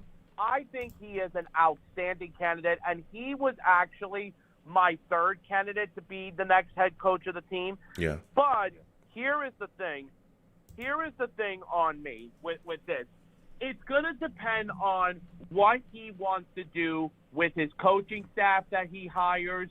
I think the one big thing that he could do for this team is that we could finally get a legit pass rusher, because obviously he's worked with the best pass rushers before in the NFL and a lot of the best defensive backs. I think he will definitely look at the cornerback position in free agency, because that is a position that we definitely do need. You know something? Overall, I do like the fact that he could be the next Jets head coach. I think he would do 1,000 times better of a job than Adam Gase would. But here is the thing, though, I did hear, though, and this is actually something I am a little bit excited about. Yes, he is the Jets' number one option, but they're saying that my guy, Arthur Smith, could be the number 2 option if, let's say, if they choose to let Robert Saleh off the hook. But in case if they do let him go, but if they hire him, I will accept it. Okay. Well, Steve, and you brought up a great point, man. And again, I want to thank you for calling in. You're bringing the fire early. You talked about Arthur Smith. Are you looking at Arthur Smith right now a little bit differently because of the way that the Titans performed offensively in the last football game they played in? Yeah, no, listen, I will say this. Arthur Smith's coaching was definitely a little off in the second half of the divisional round game. But here was in that wild card game against Baltimore Sunday. But here is the thing, though, which I'm going to say. Listen, I've always have loved Arthur Smith. Like, I love his coaching style. And to me, like I said before, like, reasons why I would want him to bring him here is that if Sam Darnold is still our quarterback, like how he did with Ryan Tannehill, and the way how he revamped Tannehill's career, he would be a guy I would trust that could revamp Sam's career. Now, the thing is, though, like, listen, no matter who the coach is, and I mean, listen, I know people were talking about the whole thing with Doug Peterson yesterday. Listen, from what I heard, Doug Peterson could possibly be taking some time off from that rough time he went through Philly. And the thing was, the guy just got fired. Yeah. He needs to have some time to take a break, honestly. Yeah, no, look, Steve, I hear you, man, and I agree with you. There's some issues in Philly. I don't know if they were necessarily all on him, but I've heard the exact same thing, that he's looking to take that time and figure things out. But I know a lot of people had him connected here because Joe Douglas is here. Him and Joe Douglas do have a relationship. They were there in Philly together and were able to, get the job done there. But moving forward as well, because you talked about Arthur Smith, all those other guys, there's a lot of things swirling around, man. A lot of things swirling around. A lot of Jets fans looking to make a move for Deshaun Watson. Is he a guy that you're interested in? And if so, what kind of capital would you give up in a trade for Deshaun Watson? Okay, here is my thing about Deshaun Watson. I think Deshaun Watson is a phenomenal player. Mm-hmm. And the way how the Houston Texans have treated him is absolutely disgusting. Like, they lost DeAndre Hopkins because of Bill O'Brien. Mm-hmm. They lost a lot of, his offensive talent that he had at the beginning of his career. But it's just, this is my only issue about Deshaun Watson. Number one, he is very, very expensive to get. Okay, he is a very expensive player to get. Mm-hmm. And I mean, because recently he did sign a big mega contract with the Texans just this past season. He did. The only thing that I have an issue with in bringing this, listen, I think Deshaun Watson is phenomenal. I think he is great. But this is the thing, though. Number one, he is way too expensive, and the reason why I wouldn't trade him is because I think there's a lot of good players in this draft coming up. This is a big draft class coming up this year. Okay. And so if you want my honest opinion, I'm going to say no to Deshaun Watson. But listen, I do agree where Deshaun Watson is coming from. I think he deserves to be on a better team. But here's the thing. The other thing that people are talking about, which I think is crazy, Deshaun going to Miami. Here's the thing. The general manager of the Miami Dolphins said that Tua is their guy for the future. Mm-hmm. And it's like, why would you want to give up on Tua Tagovailoa in one season when you want him to trade him to Houston for Deshaun Watson? To me, that is crazy. I'm sorry. The Dolphins should not even try either to trade for Deshaun Watson. Yeah, I mean, there's a lot of things that could be out there, a lot of, shaking and moving that could happen. But yeah, I've heard Miami's name out there. But listen, Steve, I got to get back to these callers, man. Got to get back to these lines. Quite a bit of people. Thank you for calling in, my friend. It's always good to hear from you. Next time I have a show, I definitely want to hear from you again, my friend. You have a good night. Yeah, you too, man. Bye-bye. All right, peace. Oof, Steve, listen, Steve calling in. He's talking his talk as well, all right? There's a lot to be covered. And let me tell you something. A lot of people are feeling certain ways about, the possibility of trading for Deshaun Watson. I know some people are excited about it. Some people don't want it to happen. But there's a lot of takes flying around, man. And again, this Jets coaching search is firing up. So we're going to keep going to the lines. I'm going to my guy Shaq, man. My guy Shaq is on the line, and I want to hear from him. Listen, Shaq, it's good to talk to you tonight. Welcome to the show tonight. Give me your thoughts about Robert Saleh possibly being the Jets' next head coach. What's good, Joe? What's going on, my man? Another thing. Why you got guys attacking me, man? Then he gonna try to go personal. For one, actually, I do have a girlfriend for 7 years. For his information, and if he's over there, bragging about that he got a wife, maybe the reason he rushes because that's the only girl that probably wants him. But whoa! That's another subject for the day. Whoa! Let's be respectful. Let's be respectful. Let's be respectful. I'm sorry. I'm sorry. Let's be respectful, man. We gotta be respectful. He should. We gotta be respectful, man. We gotta be respectful. Let's just be respectful. Let's be respectful, Shaq. Come on now, man. Okay. Let's be respectful, man. Let's be respectful. I understand people had their disagreements, but let's not, let's just all be respectful to each other. All right? Let's get back into football because I want to talk to you about the Jets. You know your stuff. All right? When it comes to football, you know what you're talking about. What are your thoughts about Robert Saleh possibly being the Jets' next head coach? Well, I like Robert. I like his energy because it's crazy. I was watching the Niners game, when he played us, and then I watched him. I think one of the Monday night games. I was like, he got a crazy energy. Like I love his energy. You know, it's just I don't want to go on that defensive coach again, that road. Even though, you know, Rex was fun to watch, but I don't want to go on that road because I'm just trying to get, you know, the offense rolling just in case we decide to keep Sam. You know, I want him to have his confidence and, you know, do his thing. And plus, when Robert lost his players, his defense wasn't as great. Well, I mean, it was like a middle of the pack, 18, 19. Yeah, but they had a lot of injuries, They had Shaq. a lot of injuries. They lost damn near like everybody. Yeah, you know, so you know, I wouldn't mind seeing his energy, but I'm just trying to get this offense moving. I'm tired of watching 3 and outs and having to rely on the defense to slow down the offense. Yeah, like I want to be able to score points for people and we draft right.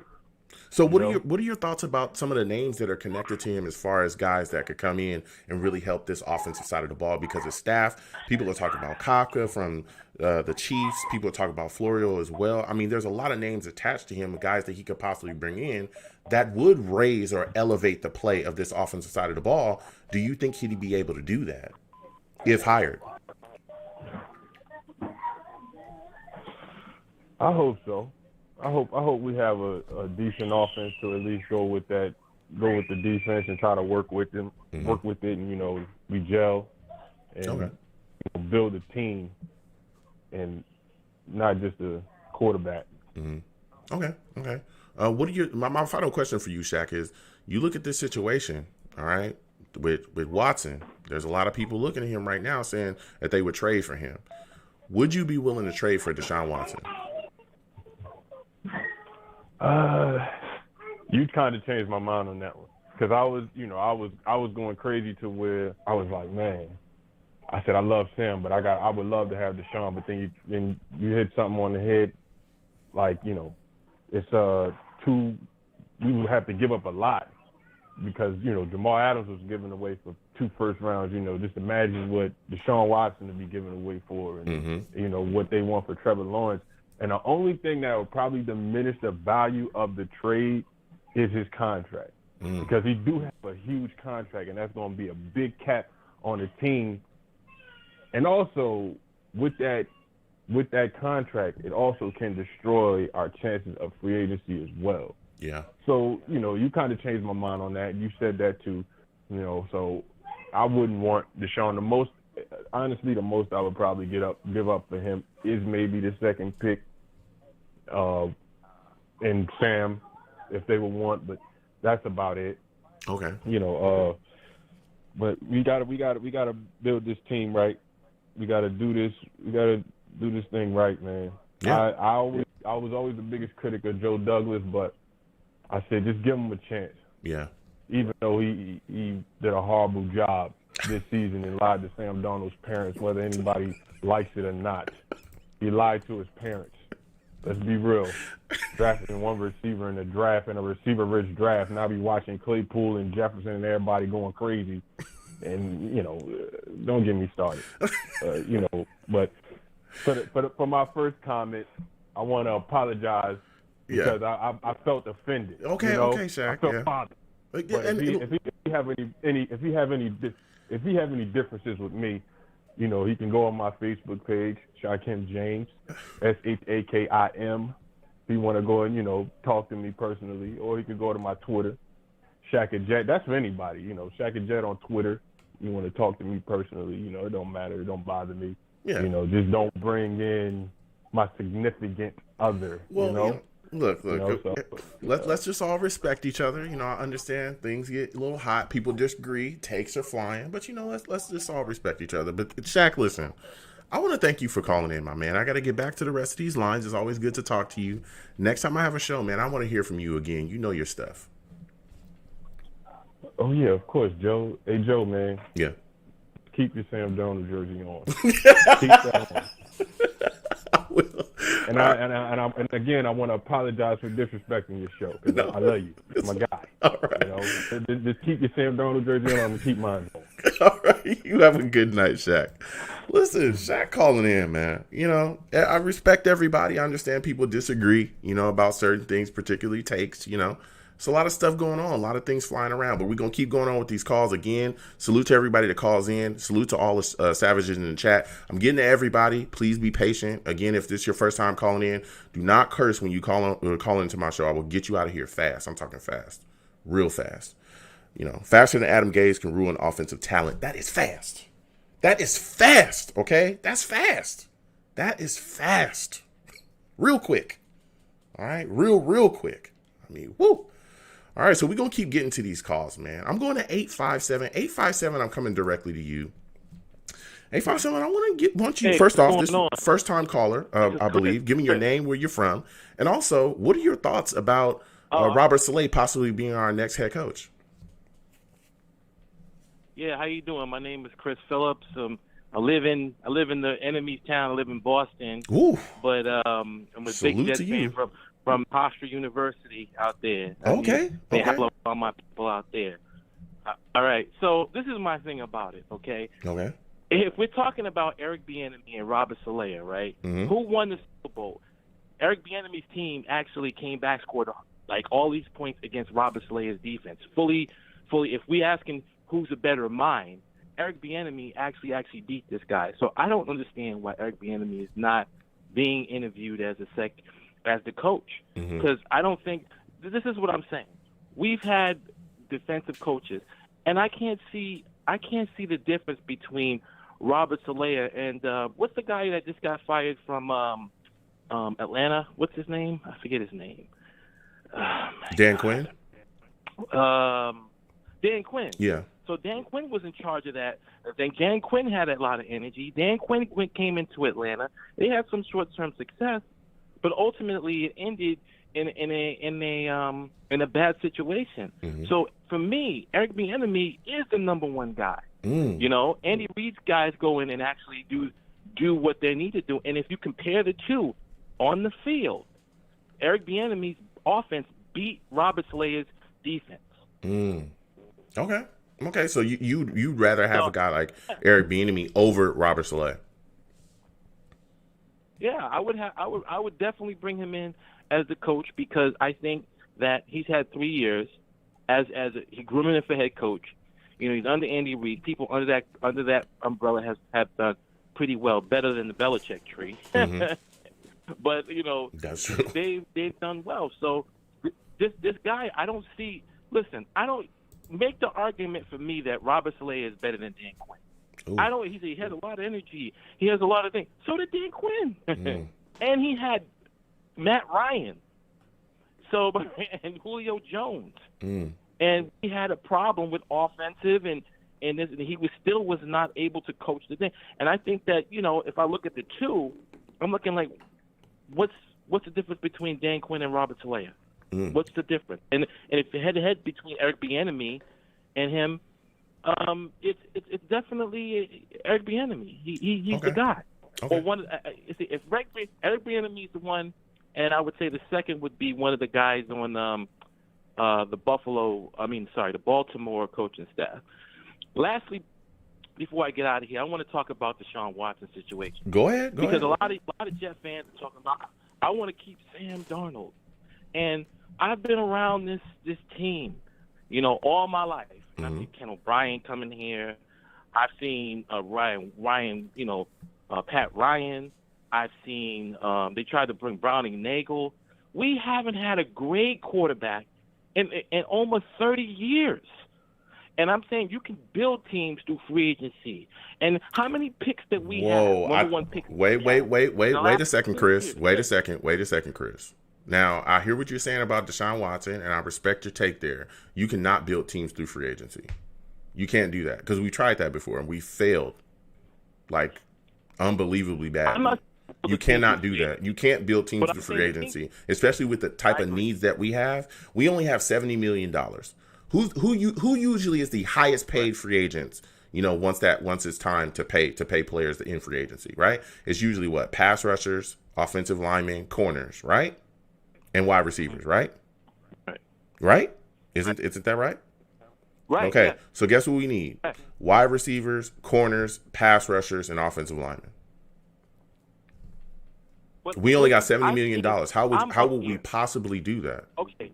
Go ahead. Your take is very well known, but I'm up here in this area, Okay. and I seen Tom Brady take guys in the second round, and I compared Deshaun Watson to Tom Brady. Yeah. I've seen him take these guys and make them stars. I've seen him make guys better than they are. Mm-hmm. And my thing is that I've seen an offensive a B and C talent become A talent on the scheme of the offense and the quarterback. And I'm saying is that if we had to give up this pick, the Seattle pick, maybe even the 27th, and maybe even next year's pick. If it's but I'll give you look at the last four. Mekhi Becton excluded because it was a great pick. I agree with that.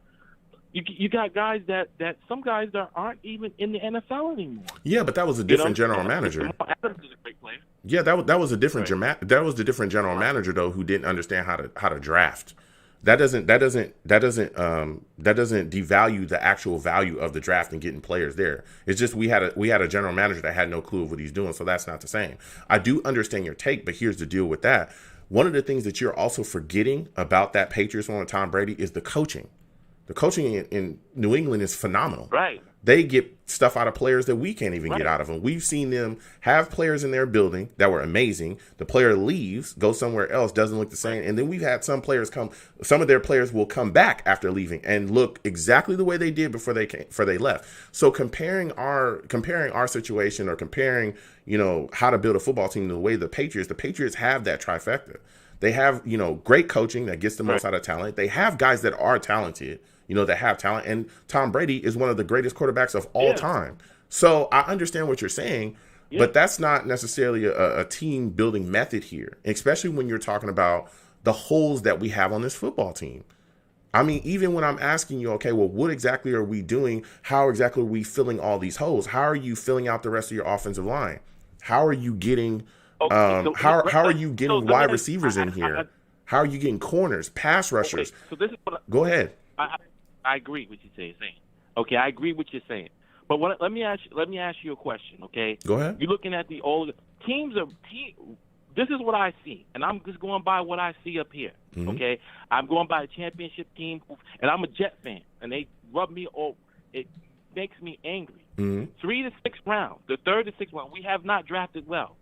And the championship teams are built in the 3rd to 6th to 7th round. Yeah.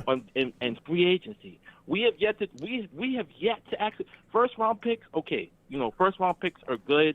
A lot of them guys. You get the guy like Saquon Barkley, who's a Hall of Famer, or there's a couple of guys in this draft are going to be very good. Mm-hmm. But at the end of the day, you still have to. The 3rd to 6th round is what builds championship teams.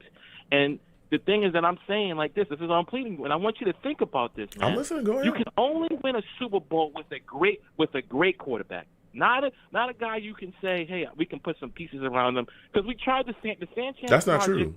Failed. And that's not true at all. We tried to do that with Mark Sanchez. Yeah, but I hear what you're saying, but that's not true, because Trent Dilfer won a Super Bowl. He's not a great quarterback. He's not a guy that's an all-time legend on any stream. It's about, look, I understand what you're saying. The talent has to be there. You have to have a quarterback that understands and can better your offense and keep you from turning over. You can't have a quarterback that's going to lose you games. I understand that.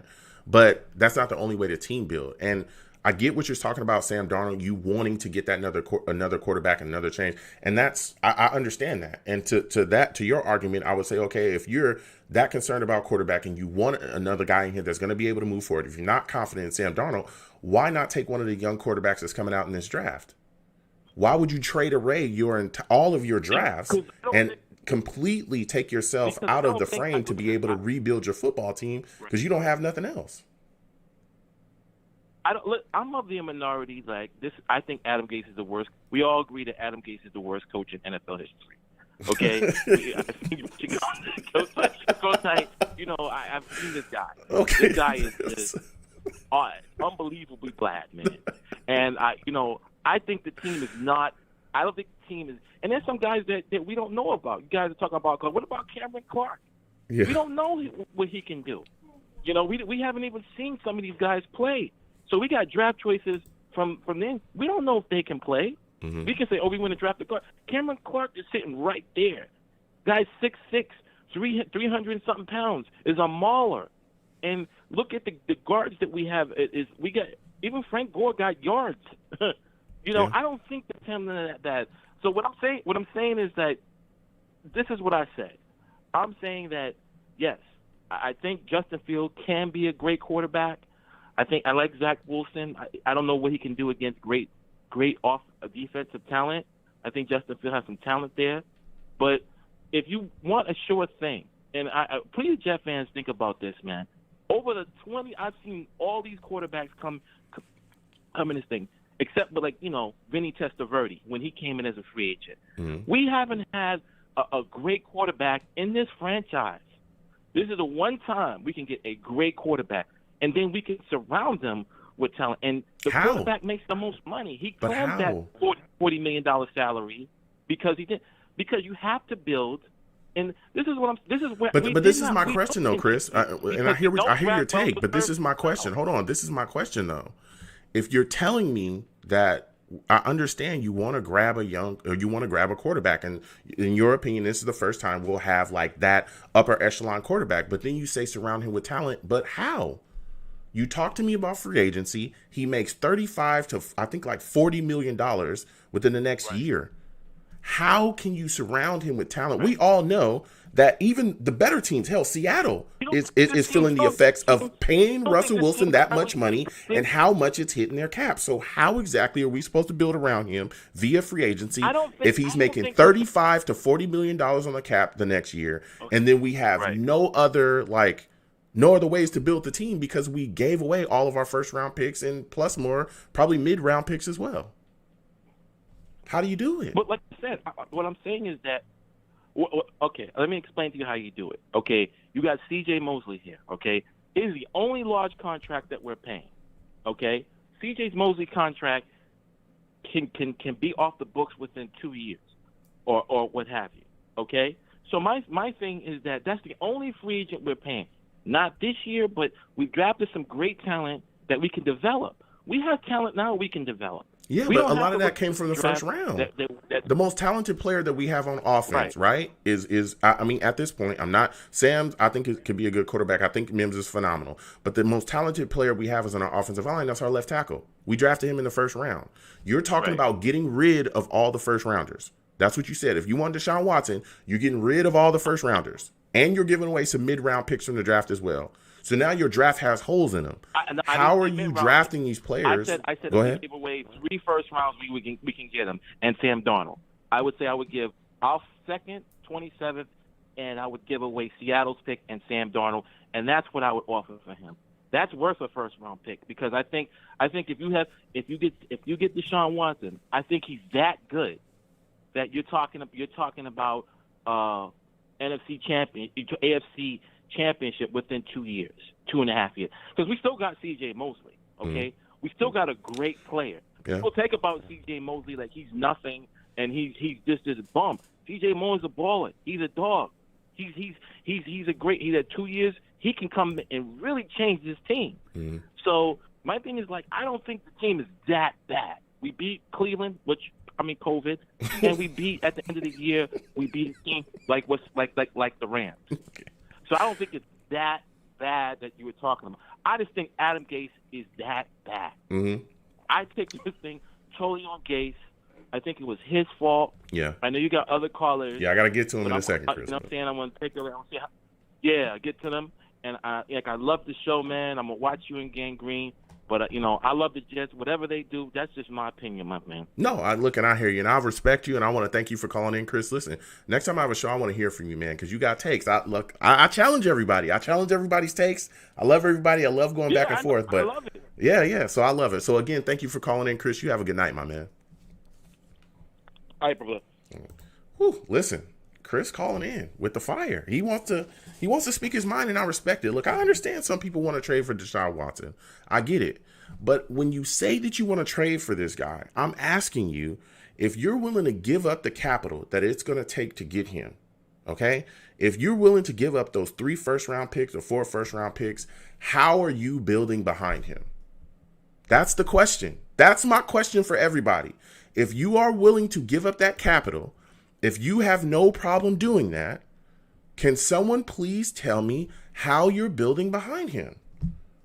How are you doing that? People tell me, okay, well, Joe, free agency. I'll go to free agency and I'll pay. Okay, well, how are you doing that? How are you telling me you're going to give Allen Robinson $20 million a season and then you're going to pay Deshaun Watson the $35 to $40 million a season he has next year? We only have $70 million in cap space. Also, people need to keep in mind that the cap floor is going to be lowering as well. It already lowered this year. You don't think it's going to lower again next year? We're still dealing with the issues. Everyone knows what's going on around this world. Okay, I'm not going to say it because YouTube be tripping, but we all know what's going on. The cap could lower again next year. And you'd be paying two players on your offense pretty much $50, $60 million. That's just two players. The cap is $70 million. You have no pass rushers. You have no corners. You have no good offensive linemen outside of Mekhi Becton. You have nothing. And your safety might be gone too. How the hell are you going to pay Marcus May? I'm just asking I'm asking questions. I want to hear. I want to hear from everybody. Listen, I'm going to go to my guy Jason next, and then we're going to come to Venom Geez for show. We definitely going to talk to him. But I'm going to my guy, Jason next, I believe this is. Listen, Jason, I want to thank you for calling in tonight. Jason, how are you feeling about the possibility of Robert Saleh becoming our next head coach? Thank you for letting me be on. Very interesting. I've been having a fun night with hearing all these calls and everyone's opinions. To be honest, I have a feeling that we won't be seeing him going to be signing tonight. As said as some people are getting hyped for it and everything, I believe Joe Douglas wants to see everything. He wants to probably see the Bills offensive coordinator, and they're still in. He can't still talk to him because they're still in the playoffs. Yeah. So he might want to wait because if he could take us to the playoffs, but he wanted to choose this guy, and this guy doesn't take us there, it would be a horrible thing. So we're hearing everything right now that everyone wants him signed tonight, and I don't think we won't get him to sign. I would love the signing either way, but I don't think it won't happen tonight. Okay. Yeah, I respect that. Are there any other head coaching candidates that you feel that you would want outside of Robert Saleh? Because I know some people heard about Robert and they were like, he's all right, I'll take him, but I'd rather have, Eric Bieniemy or DeBow or Arthur Smith. Some people were even talking about, Don Martindale as well. There were some people screaming, hey, we should bring him in. So who's another guy that you have on your list that you'd like to see? Well, I actually was sad because Matt Campbell doesn't want. Matt Campbell. Sorry, he didn't want to come. He's saying, which I think he's the coach. He was an A+ coach. Mm-hmm. He would change everything for us. But I guess the reason he probably didn't want to come here is probably because we have the number one pick. Which, if we would have the number one pick, I think he would be able to come here. But Eric Bieniemy is interesting because of, again, he's not doing good at interviews, so something is up. Something that's happening in his interviews, he's just not doing good, which is very concerning. Yeah. So that's something that's very interesting. But I would like to see the Bills offensive coordinator or the defensive coordinator of the Ravens as well. Mm-hmm. Yeah. Okay. Now I want to talk to you a little bit about the draft as well. You look at this situation, Devontae Smith, he looked phenomenal last night. I mean, that guy was unbelievable. Justin Fields, some people are kind of, shaky about him, but if you're at the number 2 pick right now, are you taking Justin Fields? So with me, I still believe in Sam. Okay. So for me, I would say we either trade back or take Chanel, the tackle, mm-hmm. or maybe the receiver, depending. But he might be having injury concerns because he got injured. So we may just, to be honest, just trade back. And if we want, trade back to probably the 5th or 6th we could technically still get a QB. Okay. If somebody wants a QB, if our GM wants a QB, if there's one there, or we could continue trade back as well, and then take a receiver or a pass rusher or a CB. There's, again, like you said multiple times, we need a lot of talent on this team. Yeah. So trading back and getting these players is number one thing at my list right now. Okay. Look, I respect that. Listen, Jason, I want to thank you for calling in tonight. You had a phenomenal call, man. You have yourself a good night, all right? You too, man. Peace Absolutely. out, JTS. Jet. Let's go. That's what I'm talking about right now. That's what I'm talking about. That's in it. Listen. I like this call from Jason. He called in with a lot of great takes. We're going to keep going to these lines. My line's just cooking right now. Getting right back into it. I'm going to my guy, man. I'm going to my guy, Venom Geez. After that, we're going to Mike from Bay Shore. But listen, Venom Geez right now. Savage. Okay, if you ain't know, you need to know. This boy is something else. Venom Geez, welcome to the show, my man. Thank you for calling in tonight. How are you feeling about Robert Saleh possibly being the Jets' next head coach? Oh, man, Joe, I feel great about it. I think we shouldn't let him walk out the building tonight, man. You know, so I think his energy, his pedigree, I love everything about it, man. Okay. Is there anybody else on your list that you would maybe prefer over him? Everybody, they're in the playoffs, so it's going to take some time. I think, you know, I don't know if we have that amount of time to waste just waiting for them. Okay. So I think he's probably the best candidate now. Everything, he's in the playoffs. The Bulls in the playoffs, so everybody that's available or, you know, we can talk through Zoom is probably in the playoffs. So I don't think there's nobody that could come in for a second call at this time. Okay. And so in your opinion, those are the two guys that I would like to, if we had runner-ups, those would be probably the two. Okay. So in your opinion, if we go with Saleh, are you concerned that the offensive side of ball will kind of be left to, you know what I'm saying, play like second fiddle? Are you concerned that as a defensive-minded guy that he won't make sure that the offense is taken care of? No, I think he's going to bring in the right people to, you know, I think the pedigree that he's been around from Seattle and from the 49ers, I think he knows what he's doing, and he's going to put the right people in place. I think just because a guy is a defensive coach or a defensive coordinator, we don't got to just say, oh, they're going to disregard the other side of the ball. So I think what they want is somebody that knows what's going on and somebody that's going to be, you know, open to running the franchise a certain way. Just know what's going on offense, what's going on defense, maybe a game manager or something like that. Okay. But I love his energy, though. Yeah, for sure. That's a great take there.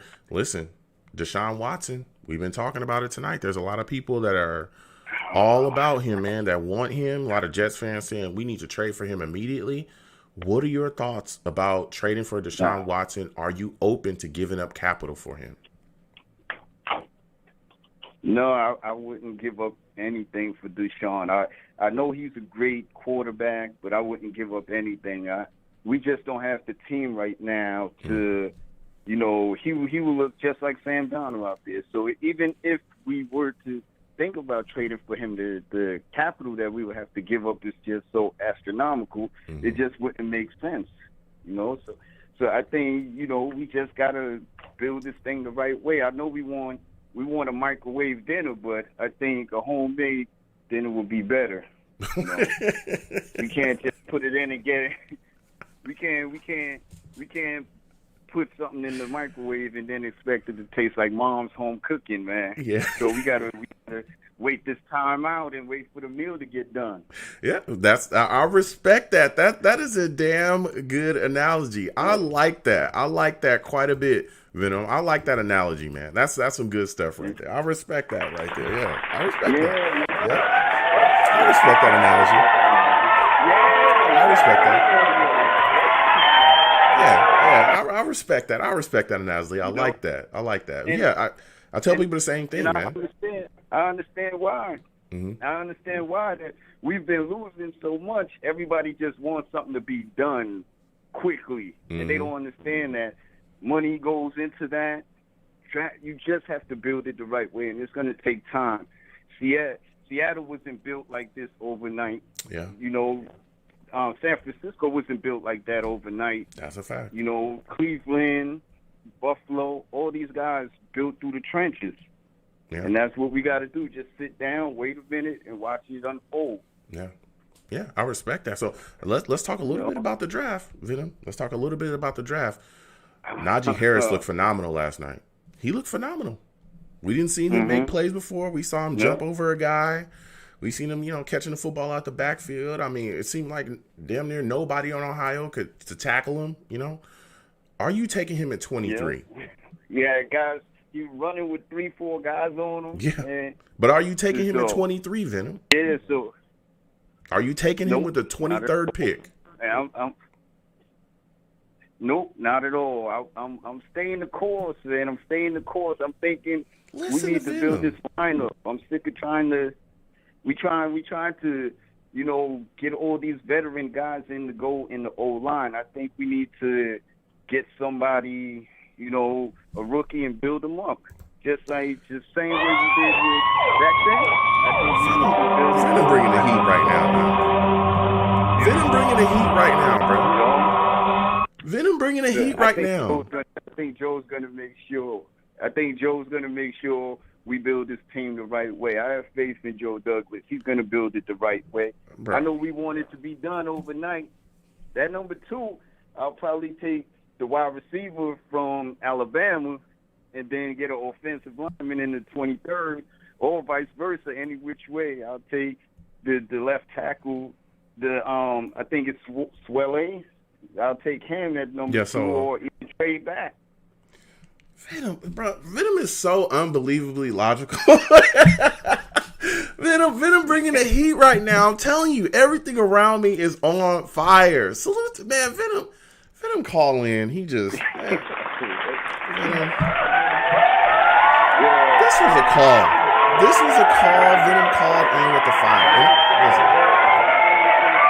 Time for this to happen, man. It takes some time. Yeah.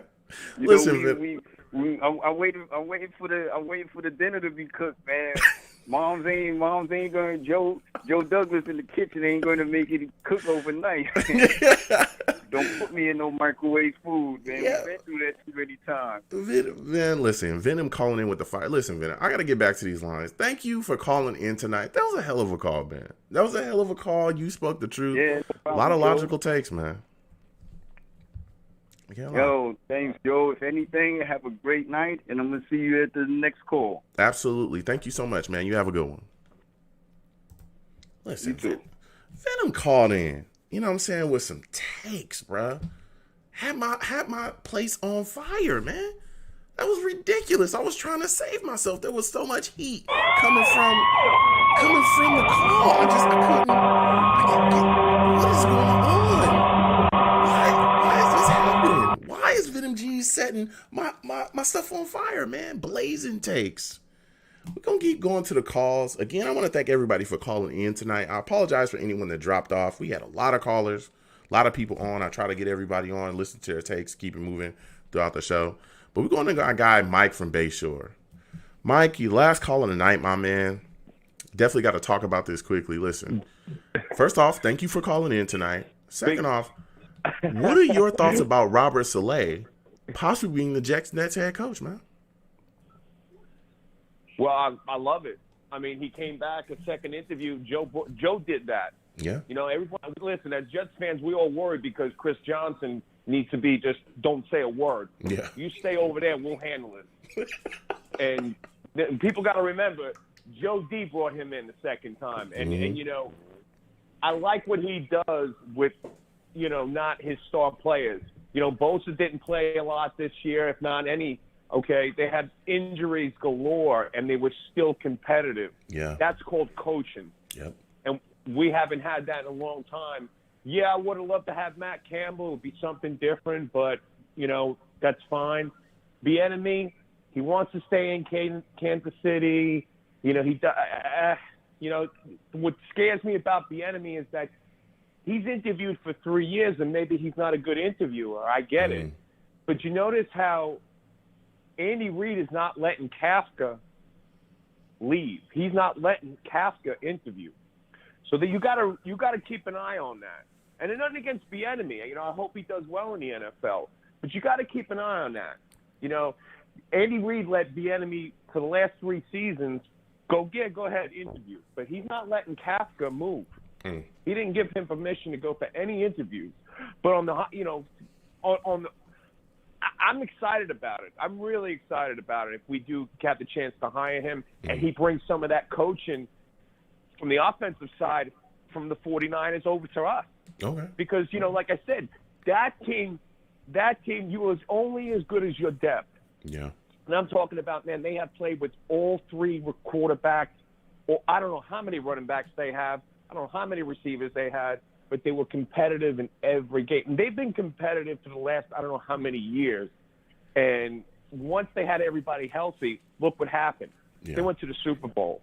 So you got to keep an eye on that. I'm excited. What about you? Yeah, you know, look, I like Saleh. He's not necessarily one of the guys that I had in my top 3, but when I started hearing the rumors surfacing about how, you know, he was a guy that we were interested in interviewing, and then when we sent out the request, I was, you know, I'm okay with it if we do take him. But like you said as well, I'm just looking to see what kind of staff he brings in, who exactly he brings in offensively, because that's been one of the biggest issues that we've had, you know, these past however many years, not being able to field a competent offense. Honestly, we haven't had one since, well, Fitz was here, I think his first year, where he broke franchise records. And even then, when you looked at that offense, you know, around the league, they would have been laughing at those numbers. Some teams in the league would have been like, that's a below average year for us. So I want to see what type of coaching he brings in. And I think a lot of that is really going to impact how, you know, how pumped up I get. But I do like him. I do like him as a head coaching prospect. I think he brings a lot to the table, fiery, a guy that can motivate. But I'm looking to see, again, you know, what he does with his staff and if he can turn into that CEO guy, because that's a big thing on it as well. But my next question for you, I want to talk about it. Deshaun Watson, are you in favor of trading for him? And if so, how much capital are you willing to give up? Absolutely not. I mean, I love Deshaun Watson. I wanted him years back. Mm-hmm. You know, I couldn't believe Chicago passed on him. I thought, honestly, that year Chicago was going to draft Jamal Adams. They needed a safety, too, at that time. Mm-hmm. But you cannot draft – even if you had Deshaun Watson, even if you had – well, maybe Mahomes is a little stretching it. We have so many holes, man. We don't have that capital to give right now. We don't have it to give. And Houston is not getting rid of him. Houston, there's no way – I mean, we could all say, you know, it's a crazy league, but they'd be absolutely out of their mind to get rid of a player like that. He's just a stellar guy on the field, off the field. Yeah. You do what you can to make him happy. He's a franchise quarterback. He is. I mean, he's going to be wearing the gold jacket, man. Yeah. Like I said, we can't. I remember you called like a week ago was saying, you know, we should keep Sam Darnold, and when I thought about it, we should keep him. Mm-hmm. We should keep him because we haven't gave this kid a fair fight. Yeah, we couldn't give this kid a fair fight. We haven't given him enough around him, and that starts with the running game. Because we're going to go to that. You know, we're going to be talking about it in a minute. Yeah, let's just go there. Because I already knew when I seen, you know, that's why I was like, Mike from Bake Shore is next, man. I'm about to hear it. Listen, your boy Najee Harris. I ain't gonna take nothing away from him. I ain't never disrespected Najee. Okay, for everybody that's going to try to hit me on the timeline or on the DMs. I'm not disrespecting Najee. I've never done that. He's phenomenal. He jump over dudes. He run over people. He run around people. Like, there's nothing you could do with this man. Go ahead and get your Najee loving on. Talk to me about how phenomenal he looked yesterday. But this is my question, though, Mike. This is my question. All right, we got a little bit of time left. This is my question. My final question for you. At 23, are you taking Najee Harris? No, you can't. Even though we want. What? Okay, go ahead. You can't though. You can't. Listen, I'm sure me and every other. You're literally the leader of the Najee Harris fan base. You're literally the leader. I'm gonna get the You shirt. hold meetings every Wednesday. You've called me. You've hit me on the timeline. Okay, you send me invites constantly. You know, everything is Najee Harris with you. Okay? Every time. You're not taking him at 23. Is that what you're telling me? It's the sexy pick, but we got to do the right thing, man. Oh, we man. got to do the right thing. Come on, man. Hey, at 23, Come on, man. Come on. But I mean, come on, man. This guy's this is the Najee Harris fan base leader calling me. He put up the website. He's emailing people. He's talking to everybody, and he don't want to take Najee Harris at 23. Come on, man. How about this? Go ahead. I'm just messing with you, Mike. Go ahead, man. I know, but how about this? If we picked him early in the second round, I would have no qualms about that whatsoever. Okay. I would not, absolutely. No question. But at 23, I would definitely get another receiver. You know, I see us more than likely trading out of the number 2. You just have to. If this kid from Oregon can remotely even if he can play right tackle, then you draft him. Yeah. No question. Yeah. And then we just build the interior. But we definitely need a run game. And a guy like Najee Harris, man, if we're picking him early in that second round, I got no qualms. Man, that's my guy. Yeah. But at 23, that's way too high. He's probably going to end up in maybe Pittsburgh, Miami, or even, you know, what are these teams playing this weekend? Might even draft him. Because, I mean, a player like that you cannot pass up on. Yeah. You know, he's just a game changer. Even though I love it, I mean, we haven't had a running back since Curtis Martin, my favorite dread of all time, man. Yeah. But we need a run game, man, and that's how you win. Yeah, we do. Listen, Mike, I want to thank you for calling in tonight. It's always great to speak with you, man. Next time I have a show, I want to hear from you, my friend, because I love talking Jets with you. Likewise, brother. Great show, man. Great show. Keep it up, man. Absolutely. Thank you. You have a good night, man. All right, player. We'll talk later. Peace. Listen, Mike from Bayshore calling in, okay? I love that guy. I love talking to him. It's always great to speak with him. Listen, I want to thank everybody for calling in tonight. It was phenomenal to talk to everybody. Again, I apologize for anyone that dropped off. You know, outside of Block Talk tripping, Block Talk is ridiculous. But, you know, had a lot of callers tonight, try to cycle through as fast as possible. But it was great to speak to everybody. So, yeah, this is going to be interesting to see what happens going forward. Again, a lot of narratives being smashed, man. A lot of hot head coaching candidates that came in and interviewed. And we'll see if Robert Saleh ends up, you know, being the guy. Again, there's other guys that can come in, but he's in for that second interview. So we'll see what happens going forward. But listen, I'm the man of the people. I'm here for the people. Let me shamelessly promote my Facebook page. Everyone go on Facebook, search The Long Beach Joe Show. Like that page. My content's up there. Go ahead and give it a listen. Message me. I'll message you right back. I love going back and forth with folks about this football team. Also, give me some feedback. I love hearing about what you folks think I do here on The Long Beach Joe Show. I'm also on Twitter as well at YoungJ000. That's YoungJ000. Follow me, I'll follow you right back, man. I love going back and forth with folks, you know what I'm saying, on Twitter. You want to troll me, no issues. I'm the troll that lives under the bridge, and I will have my Sam Darnold jersey on at all times, okay? We'll see what happens going forward, but I got my jersey on. You can also follow the show's Twitter as well at The Long Beach Joe, at The Long Beach Joe on Twitter, all right? I'm also on YouTube as well at Long Beach Joe Jets. Long Beach Joe Jets is the name of the YouTube channel where you can find my content. I live stream through there as well. So if you want to watch the show live, you can go there. Please subscribe, turn on your notifications when you go to that, and give me a thumbs up on my videos. Please thumbs up my streams as well. It's greatly appreciated. So when you folks see me in person, all right, when you see me in person, because eventually you will, it is arms out, chest open, free hugs for everyone. Free hugs for everyone. The hugs will always remain free. I want to thank you folks for watching. Thank you folks for listening. Thank you folks for calling in. You folks are the absolute 90 best. seconds. Right? So you folks have a good one. Peace.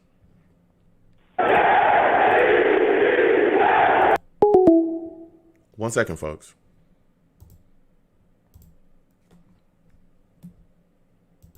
One second.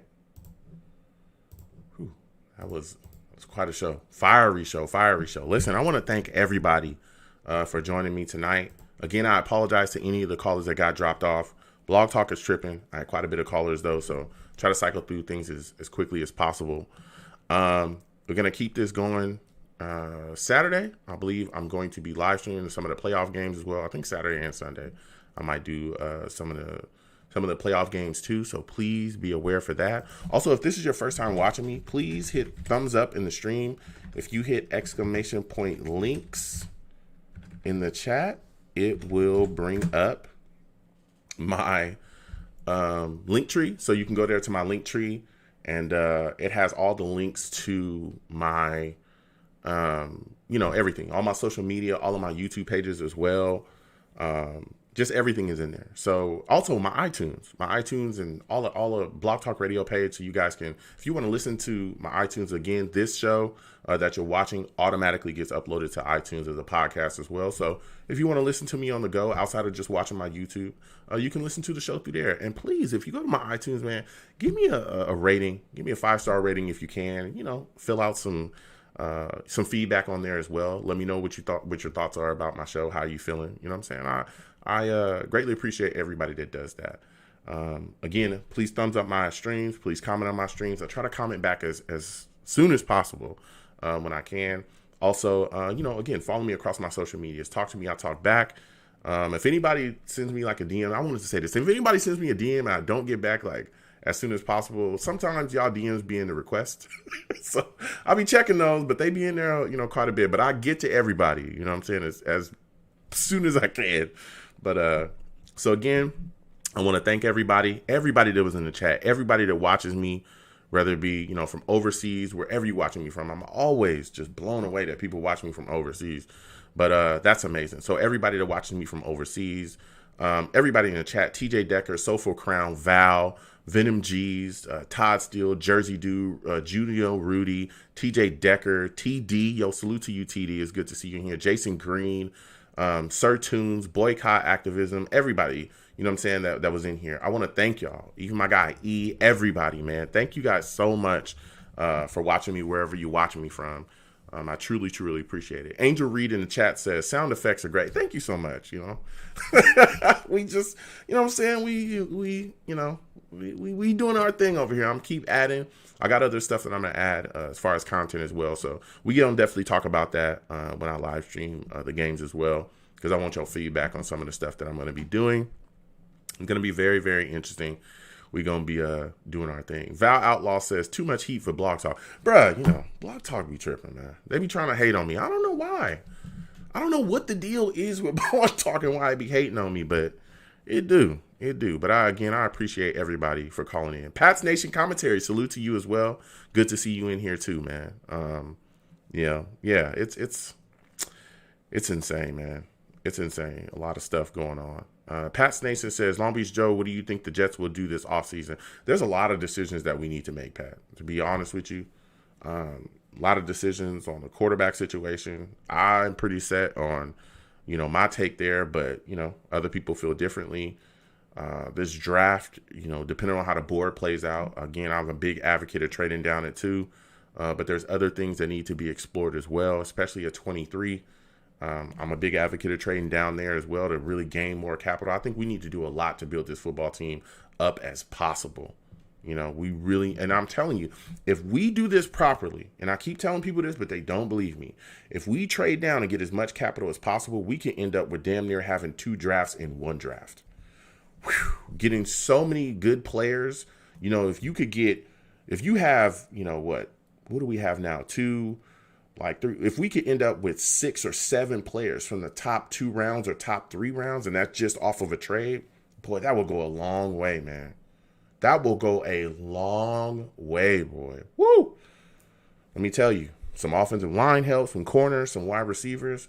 This team could look very, very different than they do. And not even talking about some of the things that we could add in free agency as well. Guys like Joe Thuney, who I'm a big advocate of us paying to get in here as soon as possible. But there's a lot to talk about, and we'll talk about that as it comes closer. You know what I'm saying? We're definitely going to talk about the draft. We definitely going to be doing free agency as well. For those of you that are watching me, it's going to be a year-round thing. So I'm going to do a show at least once a week. My schedule is kind of crazy, so it may change, on certain days, but you folks will be in the know because I put out notices for when I'm going to be doing streams. So you guys will know. So again, I want to thank every single one of y'all. I'll be back for the playoff games this weekend. We, chill, talk about the games, and we'll talk about other stuff as well, content that I have coming. I want y'all feedback. So, you folks have a good one, man. Enjoy yourselves. Be safe out there. I know a lot of crazy stuff is going on in this world. Be safe out there. Enjoy yourselves and have a good one. All right, folks. Thank you again for calling in and watching the stream wherever you're watching me from. I really appreciate y'all. I'm telling you, I really, really do. So you